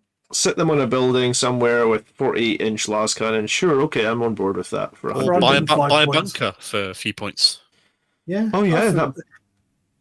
there you go. They're all right. They're all right. I don't know that I will run them, but I'd say they've had a buff. Yeah. I mean, the way we were going to use them, if we're going to use them, is bung 5 of them in a drop pod, maybe with a buffing character or 2, and try and do a little bit of Alpha I never Strike. liked that. Everyone was doing it with Iron Hands, if you remember, for a while, weren't they? Because you had the strap for the Grav of Doom. And Yes. I don't like the fact that it's a one-shot weapon. You just drop it, it might kill something, but then it dies. That's true. I've never got on board with that kind of drop pod Devastator one-shot wonder. Because knowing me, I'll drop pod it and then fluff my roll, and I've just lost my unit for no benefit. Blood Angels buff melee. Blood Angels don't buff shooting. If you're going to lead into what Blood Angels do best, you lean into melee. It's that simple. Firepower is useful, but it's not strength. All right, I think it's kind of Eliminators, haven't changed No in the change. slightest. They were good. Eradicators. They're still good. I still run Alright. Eliminators when I was doing so before. Yeah. Eradicators have gotten good. Well, they were always good. They've gotten better because they've gotten a bit cheaper. They get more firepower for the same amount of points. Yeah. And the heavy melter rifles, 5 points dropped. Multi-melters. I still like the assault melter for them.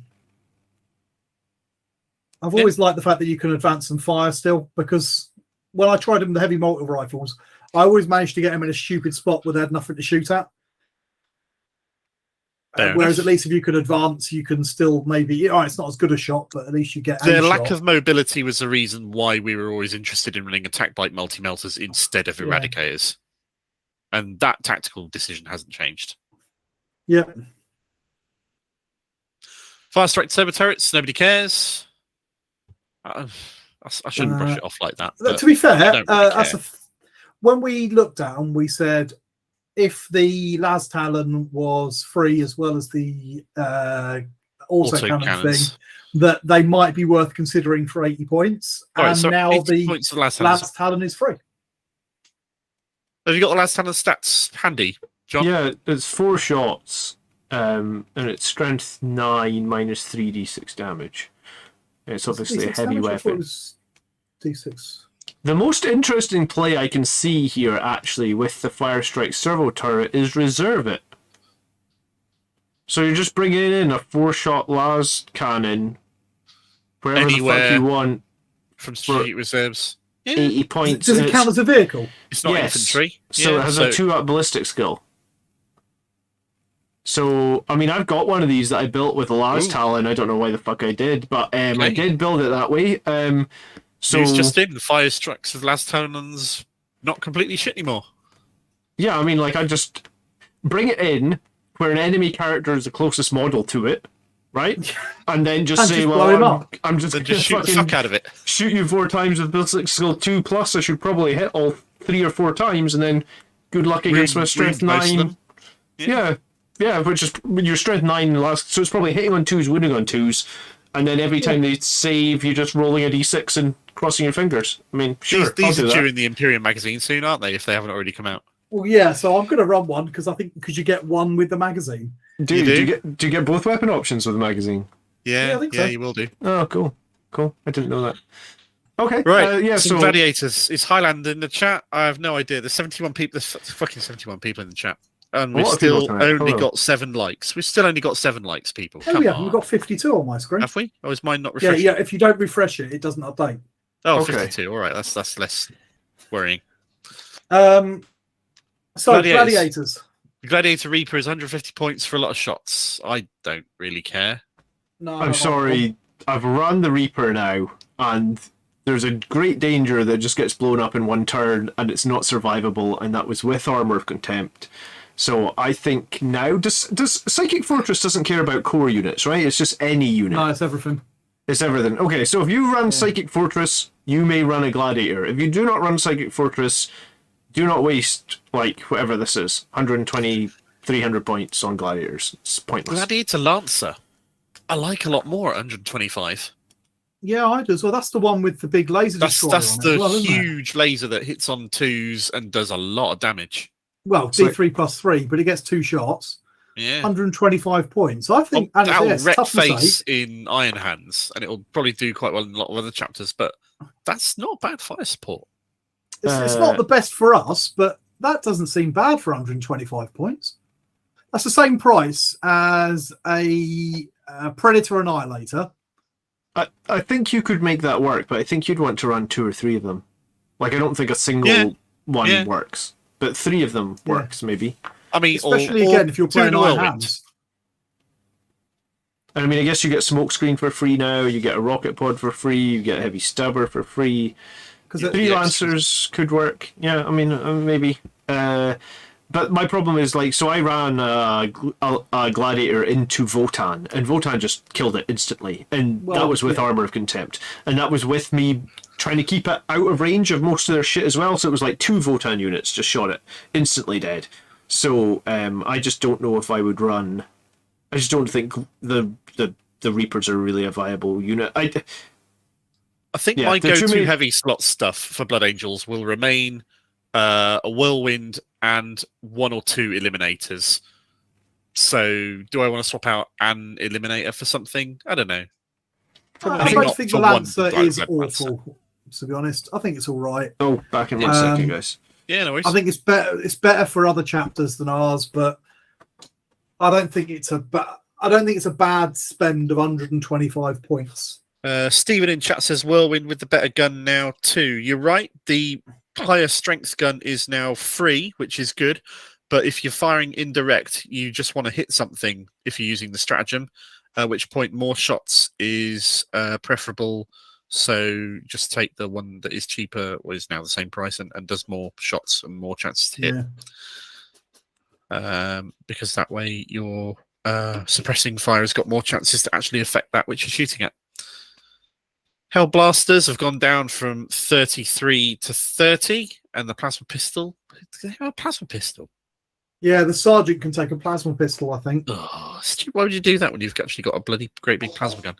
I don't know if he gets it as well as... Wouldn't shock me. Because he can fire it in melee, can't he? I think is the argument with that. Yeah, it's fair. If you're Hail Blasters in melee, you've got bigger problems, I think. 150 points for a shit ton of plasma stuff with the Hail Blasters. Yeah, so he comes with a plasma. He comes with a bolt pistol. You can give him a plasma pistol. Okay.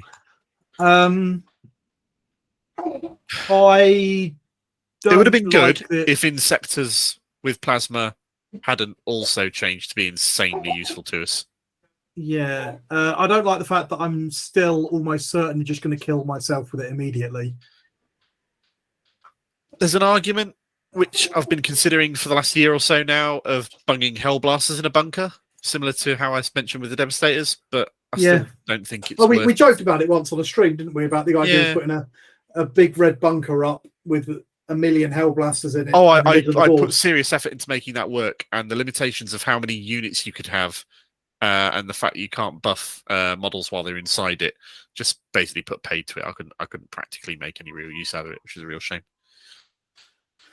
The Hunter tank is irrelevant, hasn't changed, but nobody cares. What's the Hunter tank? Hunter tank's got the missile on the top of it. Yeah, it's the anti-flyer missile tank, and the Stalker is the anti-flyer DAC tank.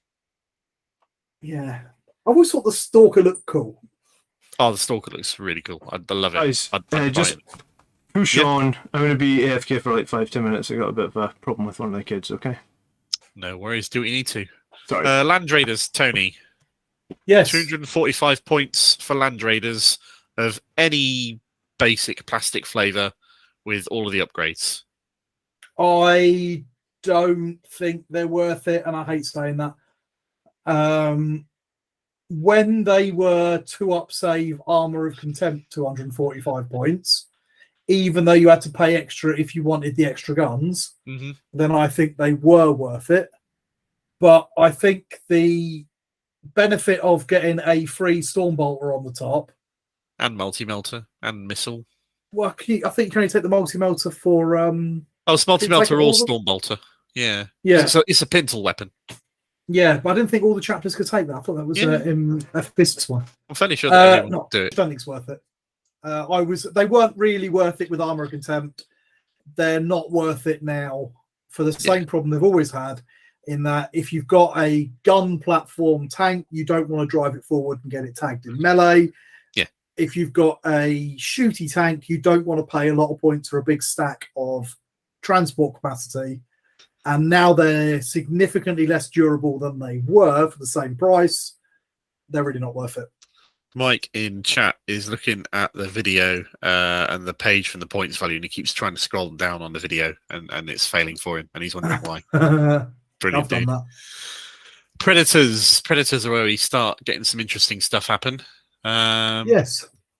So your Predator Annihilator is the one with the twin las cannon turret on top. Yep. The weapon upgrades on it have gone down. They're not all 0, but most of them are pretty cheap. But that basically means if you want to run a 4 las cannon Predator, that's now 135 points. Which isn't bad, is it? 4 las cannons for 135 points. Because it's not got a terrible defensive profile either. It is a relatively small tank in terms of chassis. It'll always hit on Ballistic Skill 3 when it moves. Yeah. It's not awful. 135 points. I'm not going to swap out any of my regular heavy assaults for it, but it's not bad. We were talking earlier about the Venerable Dreadnought with the twin las cannon. That's the same cost as this. Yeah. You're going to get 2 extra las cannon shots with this one, but you're hitting on 3s. And you're not quite as survivable. I think you've got more wounds, but you don't get the -1 damage. Yeah, that sounds about right. Predator Destructor is 130 points with the autocannon on top, 130 with the heavy bolter sponsons. I think that's in some ways more attractive to me because I like the Predator Destructor anyway. It was always a really great way of dealing with. It's kind of a mid-firepower tank, but yeah, it's good for killing raiders. In fact, it's perfect for killing raiders, and it's actually, and I know it sounds weird, a great anti-custodes weapon. Because I think it's not 2 HP specialised enough. I think it's not Well, niche enough for a purpose. it's which hasn't great changed. for hitting things with 2 up armor saves and a 4 up invuln. Yeah, it's fair. Because it kills a custodian 50% of the time. Do you want to spend 130 points on that when you may No. or may not come up against them in a tournament?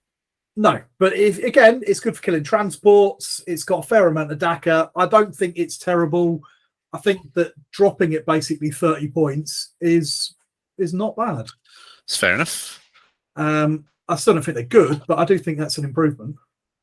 Repulsors have basically 50 points.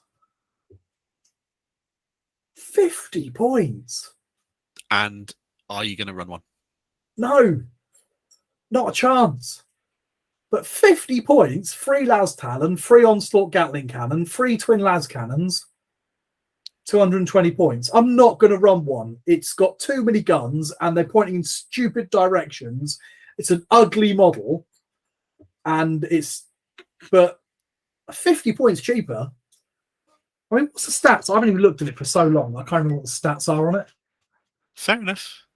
We'll pause a moment while you look it up. Apologies, it's- everybody. You can't see this stuff because John's not here to manipulate what's showing in the we main can't shift window of it. what you can see either. But where is it? I can't even find the bloody thing. Right, repulsor.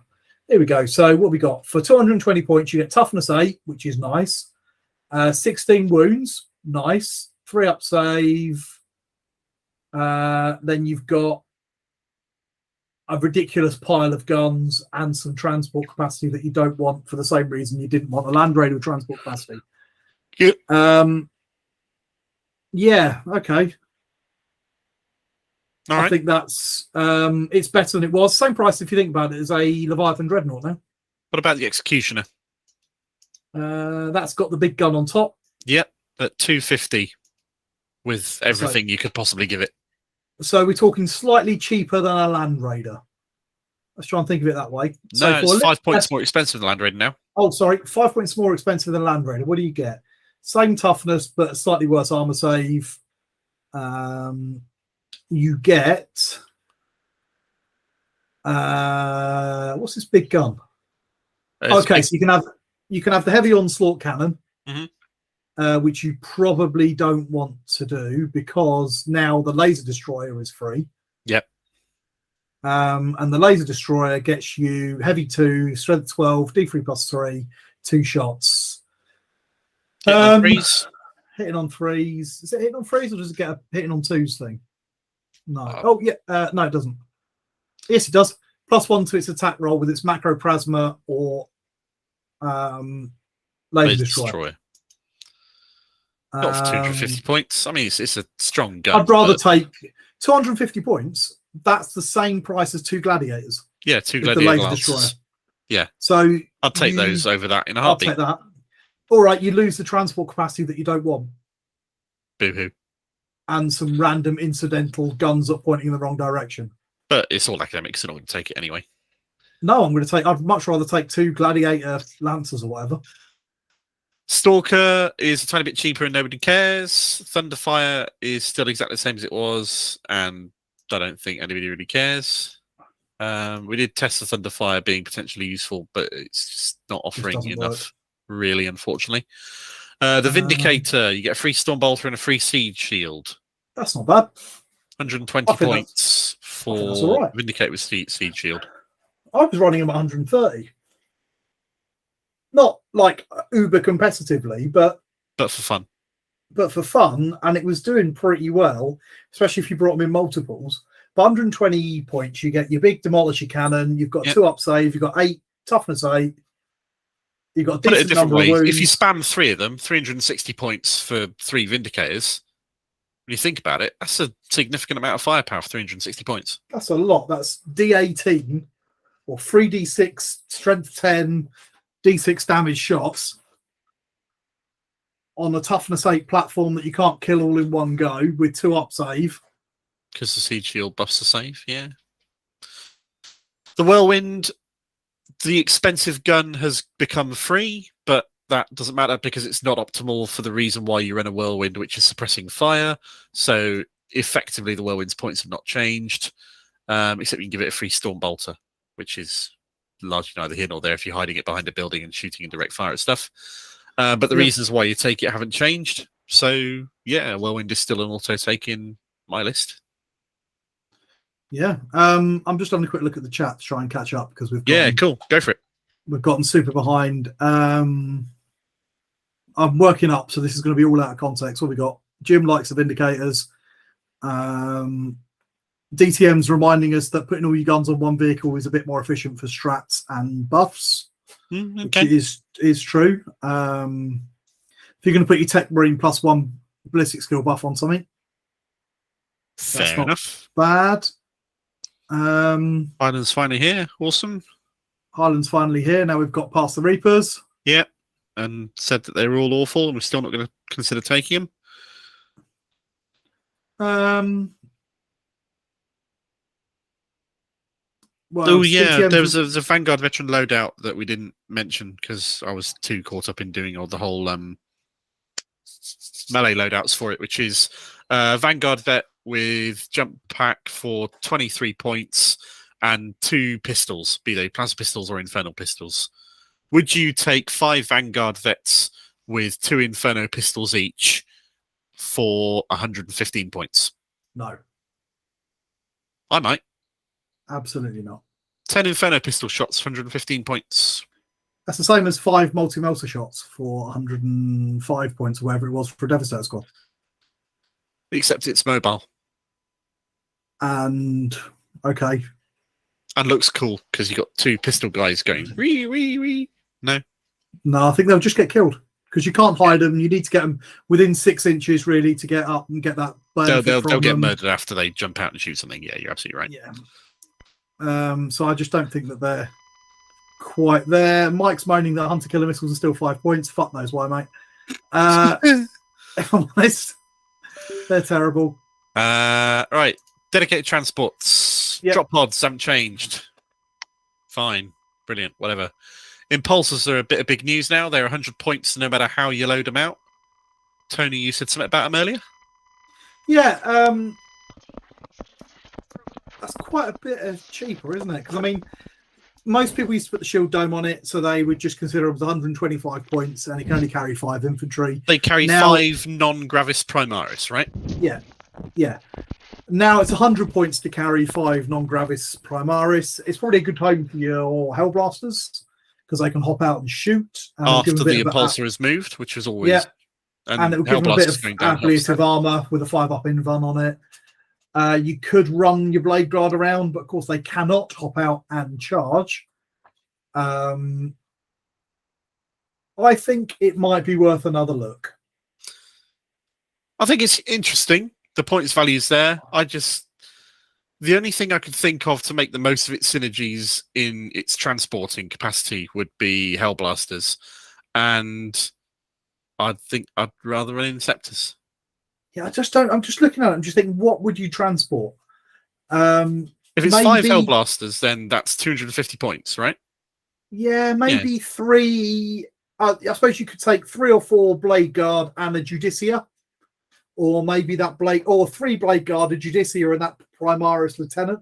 With the you back with us, John, or are you still needing your attention elsewhere? I can't hear you. That's because he didn't say anything, I think. He did. His mouth is moving. All right. But yeah, so maybe the 3 Blade Guard and a couple of characters, and you drive them up, you leave them in the... If you're talking to us, John, your microphone is muted. Yeah. I could see that sort of working to get your characters up into combat. Mm-hmm. I'm not sure it's good. No, it's not something... I think I'm going to find much use for, I think. But it's certainly better than it was. Yeah. Can you hear me? Can you hear me at all? By the tune of about 25 points. Basically. Can you hear me at all? Speed of Storm, still 50 points. No. With scouts going down to 60, that's the land speed of Storm and some scouts for 110. If you wanted to do that, that can still cover a lot of ground. but is still making use of scouts in an elite slot, which is up to you if you want to do it. Or Can you not. hear me at all? And that's always been the problem. Oh, I can hear you now. Hey, he's back. All right, I'm not going Welcome to be in back. the room. My wife's had to take one of my kids to A&E. Oh But if you shit! can hear me, I can sit in my living room. I'm just not going to be able to update the screen. All right, okay, fair enough. Sorry. Okay. No worries. Right then, the Razorback. Cool. All of the Razorback's guns, except the Hunter Killer Missile, are now free. So you can take a Razorback for 100 points with twin assault cannon on top. Or a race back for 100 points with a twin lascam on top. I'm not sure I'll bother. What was your No, view on I remember impulsors? doing that quite a lot back in 6th, 7th, and previous editions. Because it was a nice way of squeezing a bit of anti-tank into your army when you absolutely needed it. Yeah, but now we're looking at so much coming down to a similar sort of price point for similar or more firepower. The big problem with it, to be honest, is not the tank. The tank is fine. I think it's probably costed appropriately. It's got the same problems as everything else. What do you put in it? Yeah, it's fair. It only carries 6 models, and I cannot think of 6 models that I want to transport that are firstborn. Well, I mean, for some chapters, they could use tactical marines, right? Well, they can, but do you really need to? What do you want to run 6 tactical marines around for? The sticky objectives? But it's not got assault thing, so they can't get out and do anything. In and out of a Razorback. So I'm just spitballing. I don't actually know. I thought that It's fair enough. I thought the impulsor idea was more in. I sort of half heard you guys talking about the impulsor. I thought the impulsor at 100 points is more interesting, right? Yeah. All right, what would you run in it, and why would it have a place in your list? Well, it's ablative wounds, and the big problem with the impulsor was that the shield dome made it so damn expensive, right? Yeah, absolutely. Okay, so what would you put in it? I mean, blade guard, I guess maybe. Okay. I don't know. I just, Surgeon forward to the middle of the field for Osa moment purposes, and then you've got a tank and 5 blade guard in the middle. yeah, and I mean, the blade guard don't have to pop out the tank straight away if you think it'll survive. What else did I miss? The impulsor, I thought might have some play. The Arsend of heavy support, the repulsor tank you missed. Oh yeah, what did you say about the repulsor? Do you think there's any play for repulsor at 220? Because that's a huge drop along with all the guns as well. It is, but it's still got the same problem it's always had. What are you going to put in it? Well, Are the guns really worth it? Put The aggressive in it firepower now. you get out of it, do you want to take a repulsor, or do you want to take other options instead? I just thought It's a 220-point transport. It's like a Land Raider. It's if you get it close, then it loses a lot of its effectiveness as soon as someone tags it, or you hold it back and then you're wasting the points you spent on transport capacity. Yeah, I mean, I thought when I was looking at the points costs, you could run an impulsor with 5 BGVs, you could run a repulsor with 5 aggressors, and you just throw them both forward, turn 1. If both the moment's now going to be 2 VP for holding the middle, it could be like a lot of melee and some fire support backing them up in the middle. I mean, it doesn't seem that expensive, right? Like, Or you could deep strike a squad of Terminators on that middle objective. or you could just do that. Yeah, sure, okay. I'm just. Well, you can deep strike 3 units of Terminators. But that's the real problem with it. I just can't see any reason. It's like the Land Raider. I love Land Raiders, but apart from the Crusader, none of them want to be in combat. So I've got to hold it back, which means that I can't risk running it forward with a unit in it because they can't get out and do anything. And If you like the tanks, then they're less shit. But yeah, as with many other things, I still can't really see a reason to put them in my list. Okay, all right. I just thought. Do they have the assault vehicle rule so you can hop out after it's moved? No, only the Impulsor has that. So you drive it forward turn 1, everybody stays sitting in it, and then somebody tags it. And if you're lucky and they don't wrap you enough that you can get out, you could get out of it next turn. True. Okay. All right. I mean, I'll run a repulsor and an impulsor one game for a bit of fun. Well, why not? It's 50 points cheaper, and it's a cool model. Well, it's not a cool model. It's got too many guns. That's fair. Okay. Rez, I believe you can avoid a move shoot penalty with a stratagem that says you don't count as having moved, but it's an expensive stratagem. And it doesn't work if you've come on from reserve. Oh yeah, there is that. haven't used that stratagem or thought about that stratagem in a very long time. Because it also applies to chapters that don't suffer a move cheat penalty. They still get the penalty if they've come on reserve. Yeah. And that was to stop you drop podding Devastators in places. Yeah, I vaguely remember that now. Razorbacks, we're not massively fussed with. Rhinos are still 80 points. The fact you get an extra Storm Bolter for free doesn't really change what they would or wouldn't have done. Okay. No. All right. Yeah. Fine. I just wanted to highlight that I thought there might be a play with repulsors and aggressors because they're so cheap now, but Yeah, that's cool. maybe not. They are. The problem is that they're not that cheap. They're still 220 points. And that's the same price as a Leviathan Dreadnought. Well, my only point of reference recently, I guess, is that I ran that Gladiator. What was it? The Valiant, the one with the meltas on it, and it was 200 points. And it's the same. It was strength, like toughness 8, 12 wounds on that Gladiator. And I was like, well, if the Repulsor's only 20 points more than what that Gladiator was, and I can get 10 Primaris or 5 aggressors inside it because they're in Gravis, I was like, maybe that's something. Like maybe there's a play there. But maybe I'm just fishing. Do you need the ablative wounds that badly? Or would you rather just take 2 or 3 extra units for the points? No, I mean, it's a good argument. I don't know. Yeah, we said that with the I'm not trying to rip Executioner. holes in your argument. Yeah. I'm just trying to... Because the Execution's had a big drop, but it costs the same as 2 of those Gladiator Lancers. Oh, that's true, yeah.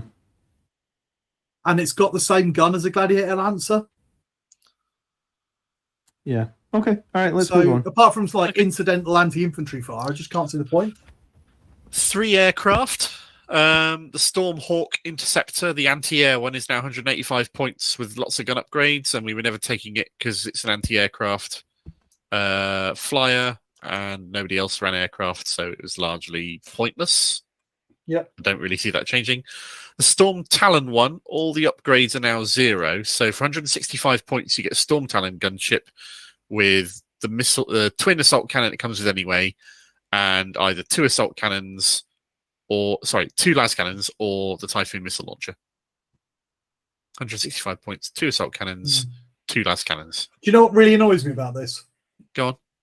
I like my Storm Talon, but it's got the wrong loadout now because I made it as cheap as I could.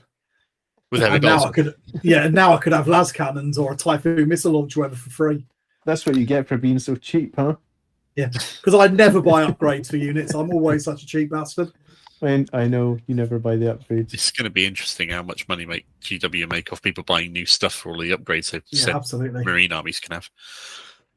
The one that's interesting to me is a Storm Raven gunship. I put together a fun list for our 3 Grots fun lists a month or 2 ago, which had 2 Storm Ravens in it. They were 310 points each, with 2 Hurricane Bolters, twin multi-melter on the nose, and twin plasma cannon on top. That 310 points is now gone down to 260, which is not a small drop. And survivability won't be important because you have to arrive from strategic reserve. You have to strategic reserve it, but strategic reserving is now free, so the 4 CP I was prepared to pay in my silly fun list is now irrelevant. So I think Stormraven gunships might get some play. Maybe that's a better option than a repulsor. Maybe. I'll give them a go just to see how it plays. It's the same for cost running... as a repulsor, isn't it? Yeah. When you arrive from strategic reserve, are you classed as hard to hit, for the flyer rule? When an aircraft arrives from strategic reserves, they are indeed cast as moving fast. Okay. But they can also deep strike instead of just moving on randomly from the edge of the board. Yeah, which is a big... So you can drop him on 9 inches away from the opponent and multi-melter them in the face. Multi-melter and storm strike missiles and las cannon or plasma and hurricane bolt and 2 hurricane bolters, some other stuff nearby. Yeah, it's not an incidental amount of firepower the Stormraven has, and yes, it can carry a dreadnought and it can take 12 Marines, including ones in jump packs. So, yes, maybe the one of the problems with the dreadnought carrying was you used to get it shot down, then your 6-inch waddling dreadnought, you used to have to waddle all the way across the film. But now if it drops 9 inches away, and they do manage to blow it up at a turn, well, they've just dropped the dreadnought 9 inches away, and it's now your turn. I'm going to run a couple in a list, not competitively, but just to see how it plays, because I've got them and I haven't put them on the field in years, and I want to give them a go. I think they're cool. I don't expect them to have serious competitive play, but I think that'll be fun. Yeah, that's nice. It's nice to see that you could theoretically run a Storm Raven. You're not absolutely crippling yourself by doing it. Yeah. I like it more than whatever that stupid tank was. While we're on the subject of this sort of stuff, all of the Forge World points from the Imperial Armor Compendium, basically nothing has changed points in any way, shape, or form. I had a quick look through it, and I except for couldn't like find 4 or 5 units that nobody cares about. because I did see somewhere that A Grey Knight's Land Raider gets a free multi-melter and a free hunter killer missile. Yeah. Whatever. Yeah. But I couldn't see any changes with Space Marines at all. The Imperial Knight stuff hasn't changed. Nothing of any substance in the Forge World stuff has changed, which is a bit of a shame. I read somewhere that the What about Aquilon the Terminators are going to Achilles? change, but it doesn't look like they have. The fairly sure the Land Raider Achilles hasn't changed. The Land Raider Achilles has not changed in the slightest, Res. It is still exactly as it was pointed yesterday, which is 270 points. The twin multi-melter costing you 20. So 290, 310. Yeah. It's still tough and resilient, but it's just not that great. It is there indeed might have still been a not couple of Legends. changes there, actually. I'm just trying to work it out. What the fancy Custodes tank was. I remember it being 195. I think it might have gone up by a couple of points. The fancy Custodes tank. Yeah. I'm just seeing if they haven't updated the app. And Caladius, Telemon, none of the Custodes stuff has changed. There is no Custodes changes in the Forge World Imperial Armor Compendium book. No? You sure? No, not a single one. Because I did see that. Yeah. Unless this summary is, no, that's the same. Wrong. That's what I was looking at. The summary's got no changes at all, and I thought there might have been 1 or 2 on there. Fair enough. But no, it doesn't look like there's any changes at all. Biggest points drop in the Space Marine Codex goes to the Hammerfall Bunker, down from 175 to 100 points. I'd take it 100 points, sure. I think All right, you heard it first. Blood Angels Commander is going to take a Hammerfall Bunker at 100 points. I don't own it. I don't own one, and I don't know if you can fit it onto the table because you have to figure out how to place that giant model. But rules say that if there is nowhere to place it, you can take a piece of terrain that is in your deployment zone off the board to fit it. Yeah, I mean, for 100 points, it actually seems okay. I mean, it's toughness 8. It's got 14 wounds. I mean, that for 100 points is okay. Apparently, the Brass Scorpion come down by 45 points. Oh, great. Oh, that's wicked. That's such a cool model. That's not a Blood Angel, Mike, so we don't care. Oh, it has changed. I can see that. They've highlighted it. It is red. It has changed. It's now 430 points. Okay. That's all right. Blood Slaughter. I'm looking at a few of these. There are a If couple, anybody but can there's not sort many. Blood Angels Commander out with a Hammerfall Bunker, then you might see it on stream some point in the next 6 months. That'll be fun. You won't. There's no way he'll get that painted. He'll have to give it to Mike to paint. Oh, that'd be awesome. And Chapter Command stuff we've already covered. Right, Blood Angels specific stuff is the next stuff we haven't talked about yet. Mephiston is down from 140 to 125. That seems like a good change. That is a big old chunk off. Feels like a steal. He does, doesn't he? 125 points. So I think he feels like You've a steal. run Meph a few times. You've been a critic of him and a proponent. Yeah, I mean, I'm still a critic, probably. Like, Psychers aren't super reliable. 125 points is probably where I feel he should be. I think my big problem with the Space Marine changes are, though, Astrath, Master of Sanctity, didn't lose the points cost. But Corbolo, Master of the Apothecary, didn't lose points cost. And we can just run through all the characters that... Yeah. They removed Not all wrong. the chapter command points, but they left these characters the same. So, yeah, like before my bike Who captain... one would assume would have had the Chapter Command upgrade points factored into their points and do indeed have the rules baked into them. So, Yeah, so it makes no sense. Makes perfect sense. It makes no sense that Dante is now 20 points more than my chapter master on a bike. So yeah, I really hate that. Great. Dante's It does seem Unchained, weird. I was yeah. expecting him to get a drop, but he didn't. Seth So- down from 145 to 130.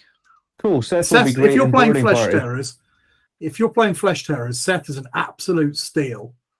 He was an auto take Flesh Tears before. Yeah, Yeah, and he's just got He better. still is now. Yeah. He's going to be great in boarding actions as well. Yeah, he'll be mental in boarding actions. Librarian Dreadnought, you can take its little upgrades for free. It's still 150 points, which is fine. No that's- other Blood Angel characters have changed. Yeah, it's kind of disappointing that the Blood Angels characters haven't changed like that. That's actually going to be like, we're complaining that I was complaining earlier that they're trying to bring the other Marines up. Well, they're actually pushing us down as well by not fixing any of this. So it's like they giveth on the one hand and they taketh away on the other.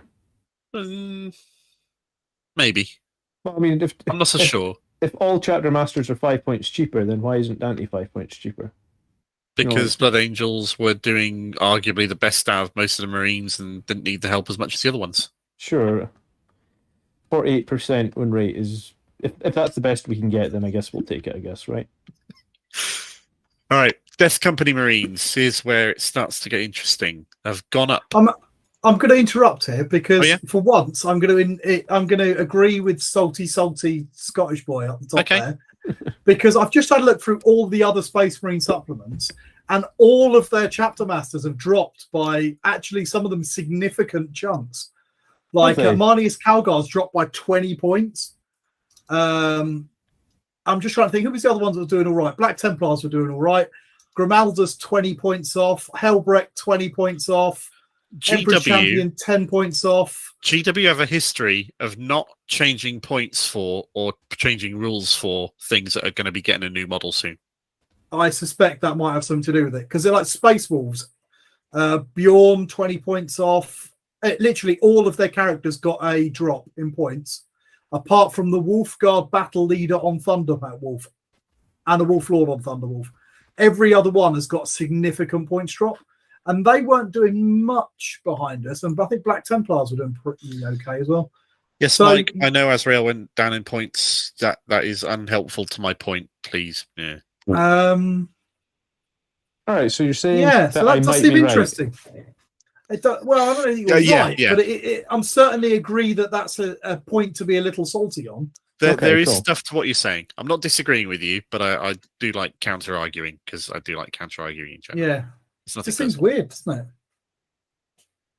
Yeah. Okay. You look at everybody All right, else let's in the move on to whole Death Company HQ Marines. section is green. I'm just and not ours is sure if yellow. it's bitterness that everything else has got buffed, but our special stuff hasn't really. Hmm. I don't know if it's bitterness or an objective. Our stuff needed to be cheaper. That's what I'm not sure on. We've been arguing for a while that we think Dante's a little bit overcosted, but at the same time, there's lots of people out there that say he's not. So I don't know. Plus, It we've does- got a lot more CP now than we had to. So a lot of the reason for wanting to take Dante for his +1 CP It's gone. isn't as important as it used to be yesterday. Yeah. I think I'm with John on this. I think that I would rather build my own chapter master now than use him, Yeah, because my own chapter master is going to be a lot cheaper. yeah, I think you're right. I think I'd agree with that. Yay, everybody's coming around to my chapter master on a bike.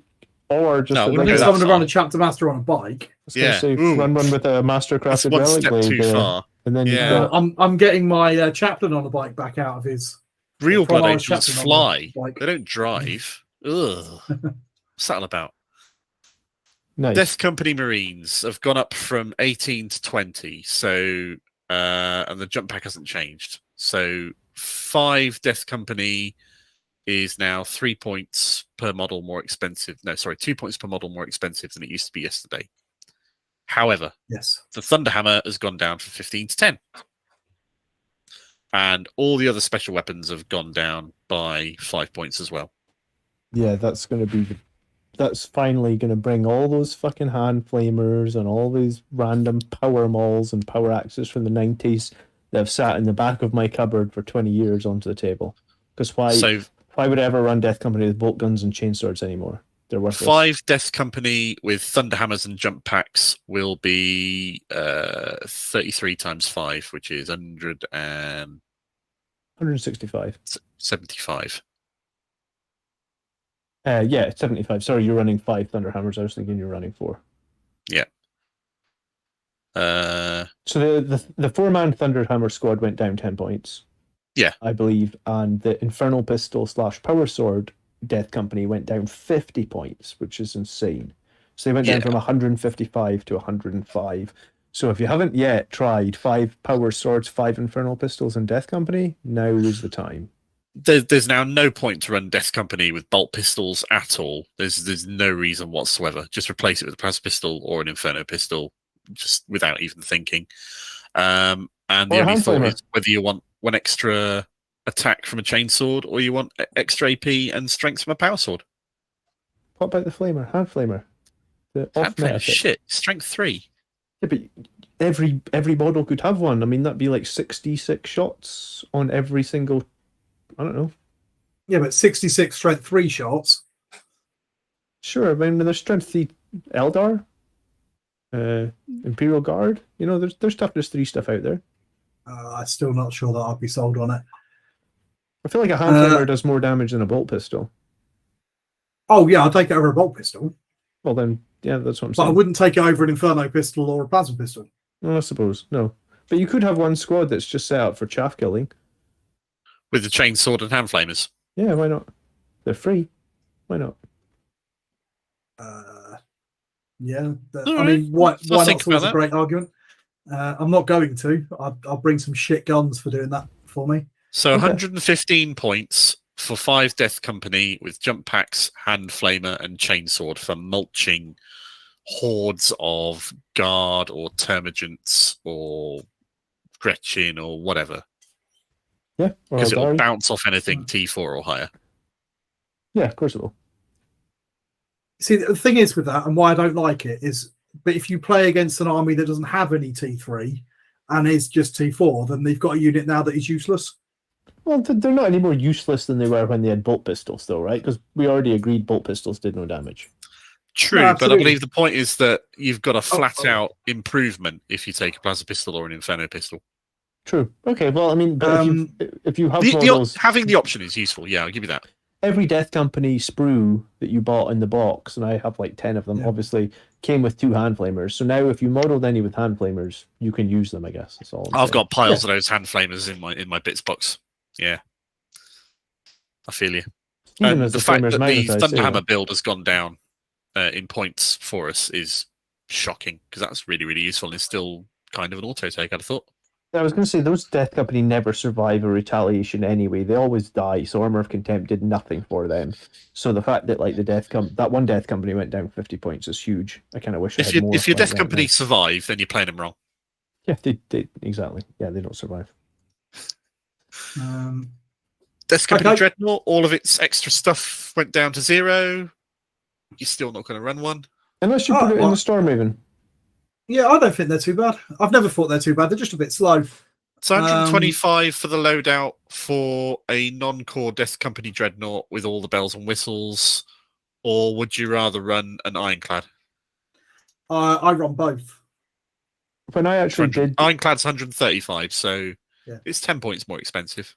I did math hammer on that, and they're basically 6.5 a dozen. Death Company Dreadnought or Ironclad, they have this very similar offensive output. They've got very similar defensive survivability. So if you've got buff support, run an Ironclad. If you don't, run the Death Company. Yeah. Probably, yeah. And I've only ever run them as a distraction Carnifex anyway, in Strategic Reserve or whatever. And then you just run it on from the side of the thing, and people go, ah! And then while they're doing that, you can hit them in the back with something else. Okay. And they're not too expensive to do that with. They do hit fairly hard. And because Strategic Reserve is free, that kind of sorts some of the mobility problem out with them a little bit. Death Company Intercessors are now more interesting than they were yesterday, which I appreciate is not saying very much. They've gone down 2 points a model from 20 to 18, and all of their upgrades are now free. So you can have a free Thunderhammer. Free Thunderhammer and 5 Death Company Intercessors for 90 points, which, again, in boarding actions is going to be fucking tasty. Yeah, I just think even in boarding actions, it's going to pale in comparison to 5 with power swords and infernal pistols for like 10 more points. You're basically getting 5 power swords and 5 infernal pistols for 10 points. Like, why would you not just do that? The other thing I've seen mentioned in boarding actions that are going to work against these guys is they can't do actions, which means they can't open doors. I see. Okay, so but yeah, I mean, yeah, I don't know. Death Company intercessors to me are still a no. They're not going to get picked. They're not going to get. I think the only reason that I would pick them is that I don't think I've got any foot Death Company, and you can't use jump packs in boarding actions. True. Yeah. Plus, they can be resilient as all hell in low point battles. If you have a unit of 5, you can transhuman them. You can buff their feel no pain to 5. They'll take a fair bit of damage for 90 points. Admittedly, that's a lot of CP you're spending to save a 90 point unit. And they've got more attacks. Like But we said that earlier, can in tank chat period. stuff. Yeah. They've got more attacks. They are a little bit more tanky. They're going to have the same movement, but they're not going to have the AP that other ones get. So, all right, everybody's going nuts about this whole Death Company can't open doors thing. I am correct about this. However, we've not seen the full rules for Arcs of Omen and boarding actions, so we don't know if there's rules for people to like destroy doors, or if they have to take an action to open them. So, not entirely sure yet. We'll see. It's just funny. Okay. What's Furiosa next? Dreadnought. Furiosa, 120 points with all the upgrades. nope, Still don't care. absolutely not. Terrible unit. It's the only dreadnought that I'll say that about, except maybe the Derrideo, but at least that gets cool points. If you're going to run double claws, run the Death Company one because it'll do it better. And if you're not going to run double claws, don't run it because the frag All the cannons other ones are better. shit, really. Yeah. Sanguinary Ancient, still 110 points. Its Inferno Pistol and Plasma Pistol have gone down to 0, which is great. It's still an auto take for me because the Rathabal relic for plus 2-inch movement is still amazing. Yep. What's quite cool is you can take the Power Fist now for free as well. You can, yep, you're absolutely right. But it could do, yeah. I'm still not sold on Power Fists on Sanguinary Guard. Well, I'll run them tomorrow for you because I've got a bunch of them built with Power Fists. Fair enough. I think the -1 to hit either negates out the bonus you get to wound or doesn't. Unless you got the So Sang I suppose Ancient. if they're all the same points as a sword or an axe, then it's got the kind of whatever. If you've got the Ancient and you knew your Warlord, you're getting +2 to hit. So that basically means you're hitting on 2s and your Power Fists are going to wound on 2s. So this makes this helps. Oh no, you're stacking hit buffs, I suppose, at that point. But I mean, I run the Ancient and I run a Warlord. So why wouldn't Plus I've one, got +2 to hit? One, yeah. Okay. So you're still hitting on your 3s. Well, you're actually hitting on 2s. I'm not sold, but I could see that it could be good. If you've got this kind of like Death Star of Golden Doom, then that could be a reasonable pick. The thing that's holding them back before was just the 5 points for them. Otherwise, it's really 6 one way, half dozen the other. Exactly, which is fair enough. Well, and regular Sangard obviously can take Inferno Pistols for free now, Plasma Pistols for free, Power Fists for free. The base cost of 30 points model is still the same. So let's still 150 points for 5. Yeah, I think when I first looked at it, thinking they're 150 points for 5, I thought, well, that's shit. But I think if we can run them with full-on Infernal Pistols, Power Fists, and Plasma Pistols, I think that's actually kind of interesting. Oh, yeah, absolutely. A blob of 6 or 7 Sanguinary Guard isn't going to change, but the fact they've all got Inferno Pistols for free. Yeah, I mean, if you get stuck in combat, that's going to be huge if you can fire 5 Infernal Pistols in combat. Yep. Awesome. The Baal Predator is now 110 points, no matter what loadout you give it. Great. I think it's viable now. Maybe to almost. I mean, 110 points for ambush shots as your twin assault cannon, you get 12. 12, yeah. And then you'll get 3 off each heavy bolter. So you're looking at 18 shots. Yep. Plus a Storm Bolter on top for free. Plus a Storm Bolter on top for free. That's quite a lot of anti-infantry fire plus for 110 killer points. missile on top for free as well. Yeah. That's a lot of anti-infantry for 110 points. And if that is something that you're running, I'd rather run that than your 5-man chainsaw and hand flamer Death Company. Oh, sure. I mean, I think there's probably a play here now where you could just run 3 Baal Predators. That's in your 3 heavy supports, because that one of them would be your Whirlwind, assuming you're still running Whirlwind as an auto take. Well, I was going to say maybe you just don't run the Whirlwind, you just run 3 Baal Predators. Interesting. I don't know if they're that good, but I don't think that they're overcosted. I still wish that they'd sorted out the problem with the Lucifer pattern engines and made it so they can advance and fire. Yeah. I mean, so would everybody. But for an anti-infantry support, 110 points. If I had 110 points I left in don't the whole think in it's the my worst army, thing. then I'd consider putting a Baal in there now. It's not the worst thing ever. Can't you run 6 heavy support now, says Sellers? You can, but only if you take them as your main. Only if heavy is your main thing. So you can either do 6 heavy support or 6 elite. You've got to do 3 of one and 6 of the other, essentially. And I think we've kind of taken it as a given that you're going to be running 6 elites. Yeah, you are. Toby, Flamestorm gun is also free. So if you want, yes, you can stick the big flamey thing on the top, stick the flamethrowers on the side, and just run around and burn shit. I think you still have the problem with you won't be in range. No, you can't advance and fire, and that's what really irritates me with that bloody tank. So I think that if you're going to run the Baal Predator, I think there's a play now, maybe with autocannon heavy bolter runs. And finally, the lost upgrades for Death Company Captain and Death Company Lieutenant are all the same points as they were yesterday. So no change. I mean, by de facto, a bunch of those captains and lieutenants have gone down anyway. It's very true. Exactly. Yep. Do we want to look at any other things? A few people said about assassins. Assassins are all 90 points each now.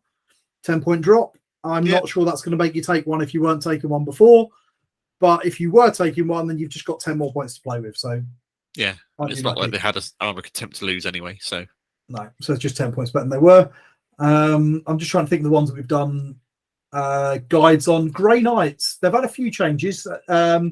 Most of their captain-y sort of stuff has gone down a bit. Their special characters are significantly cheaper. The Dread Knights are the same price as they always were, but their teleporters are free.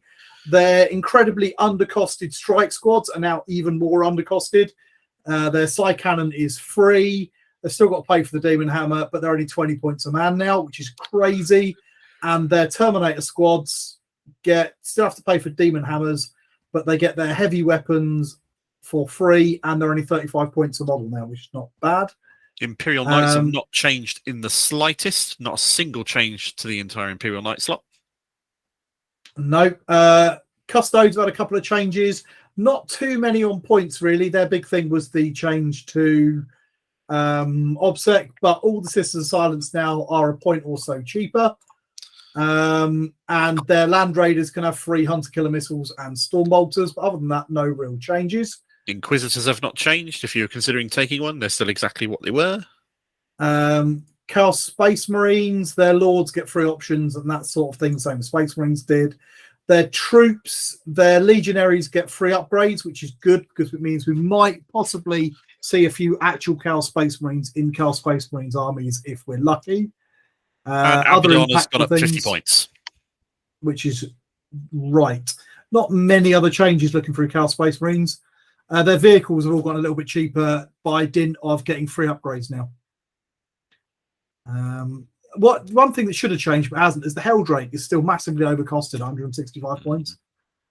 Eldar have suffered a little bit of change. The Farseers and Warlocks have gone up a bit. Their Swooping Hawks have gone up a lot. However, their brand new jet bikes, the Shroud Runners, have gone down in points and are a touch more interesting. They're already interesting, so them being more interesting is good because I bought 6 of them and I actually really quite like them. They put out a nice volume of anti-infantry firepower and the sniper rifles are really good.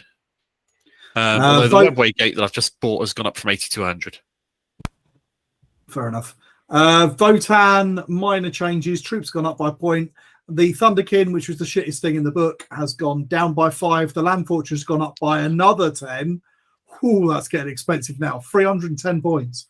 Their HQ choices, the Champion's gone up by 10. The Grimnir's gone up by 10. Other than that, the Berserks have gone up by 3. So a little bit of a points increase. Tau got a little bit shafted here. They talked about this in the video. It's mostly their battlesuits have all gone up by 5. And they've argued that the reason for this, because they were happy with the win rate, was that with Armor of Contempt going away, all of their -1 AP weapons have become more efficient. We've been streaming for 2.5 hours or so now. It says there are 63 people in the chat. Thank you all for listening to us. We're probably not going to be going on for much longer, given it's been 2.5 hours and John's got some things going on. If there are any questions any of you desperately want to ask, now is a good time to do so. If you're not subscribing to us, please do so. It'd be great to hit the 1,000. Please leave us a like because it's always funny. Do we have any takeaways then? What are the big takeaways we've got coming out of this conversation? John? Plasma Inceptors and Aggressors seem to be the two things that jump out at me. And also Sanguinary Guard, Sanguinary Guard and Death Company are going to be loaded up with tons of Infernal Pistols. I always feel like my bolters do no work in Blood Angels anyway, so I'm just everywhere you can drop a bolter and replace it with an Infernal Pistol. What do you do to clear anti-horde stuff with your army builds? But for me in general? Or just, I mean, any Blood Angels unit running into a horde, you're usually getting like 30 attacks minimum. You're talking about melee, not firepower. Yeah, I mean, if I have to clear hordes, I'll clear them with a melee unit. Usually, I'm never going to. Very rarely do I shift horde units with gunfire. I feel like anyway. If you want to do that, you want to go the double dreadnought build. So maybe the build that used to be popular was like double Redemptor with the librarian with the psychic fortress. That could be viable now. But also, arguably, if you're worrying about horde shifting Inceptors with their D3 shot plasma guns that are blast, they'll get max shots on any unit that is 6 models or more. Yeah. Exactly. So I think Plasma Inceptors, I'm going to run 3 of them tomorrow. But I think I could totally see people running 2 squads of Plasma Inceptors, maybe bigger than 3s as well. That could be totally viable. Unfortunately, I see Helen Phoenix talking about the Reapers. The Gladiators are just not they're not a viable unit. I'd run Plasma Inceptors all day long over a Gladiator Reaper. Troy in chat has asked what is good synergy with Plasma Inceptors. For me, More the Plasma Rathmapal Inceptors. relic for plus 2-inch movement gives them extra threat range, which is really useful, and something that lets them reroll 1s. That's all you need for Plasma Inceptors to make them insane. One last bit I just want to mention. Tyranids, we've talked about those before. They've more or less had a flat nerf across the board. The fact that they can no longer get free spore mines, I understand why, but I don't outrageously like it. Yeah, a load of their points have gone up. Their points have gone up significantly, especially on things like the Winged Hive Tyrant that can no longer do that chargy thing. I would have liked to see, to balance out some of these massive, because they're not small points increases. We're talking 10, 15, 20, 25 points.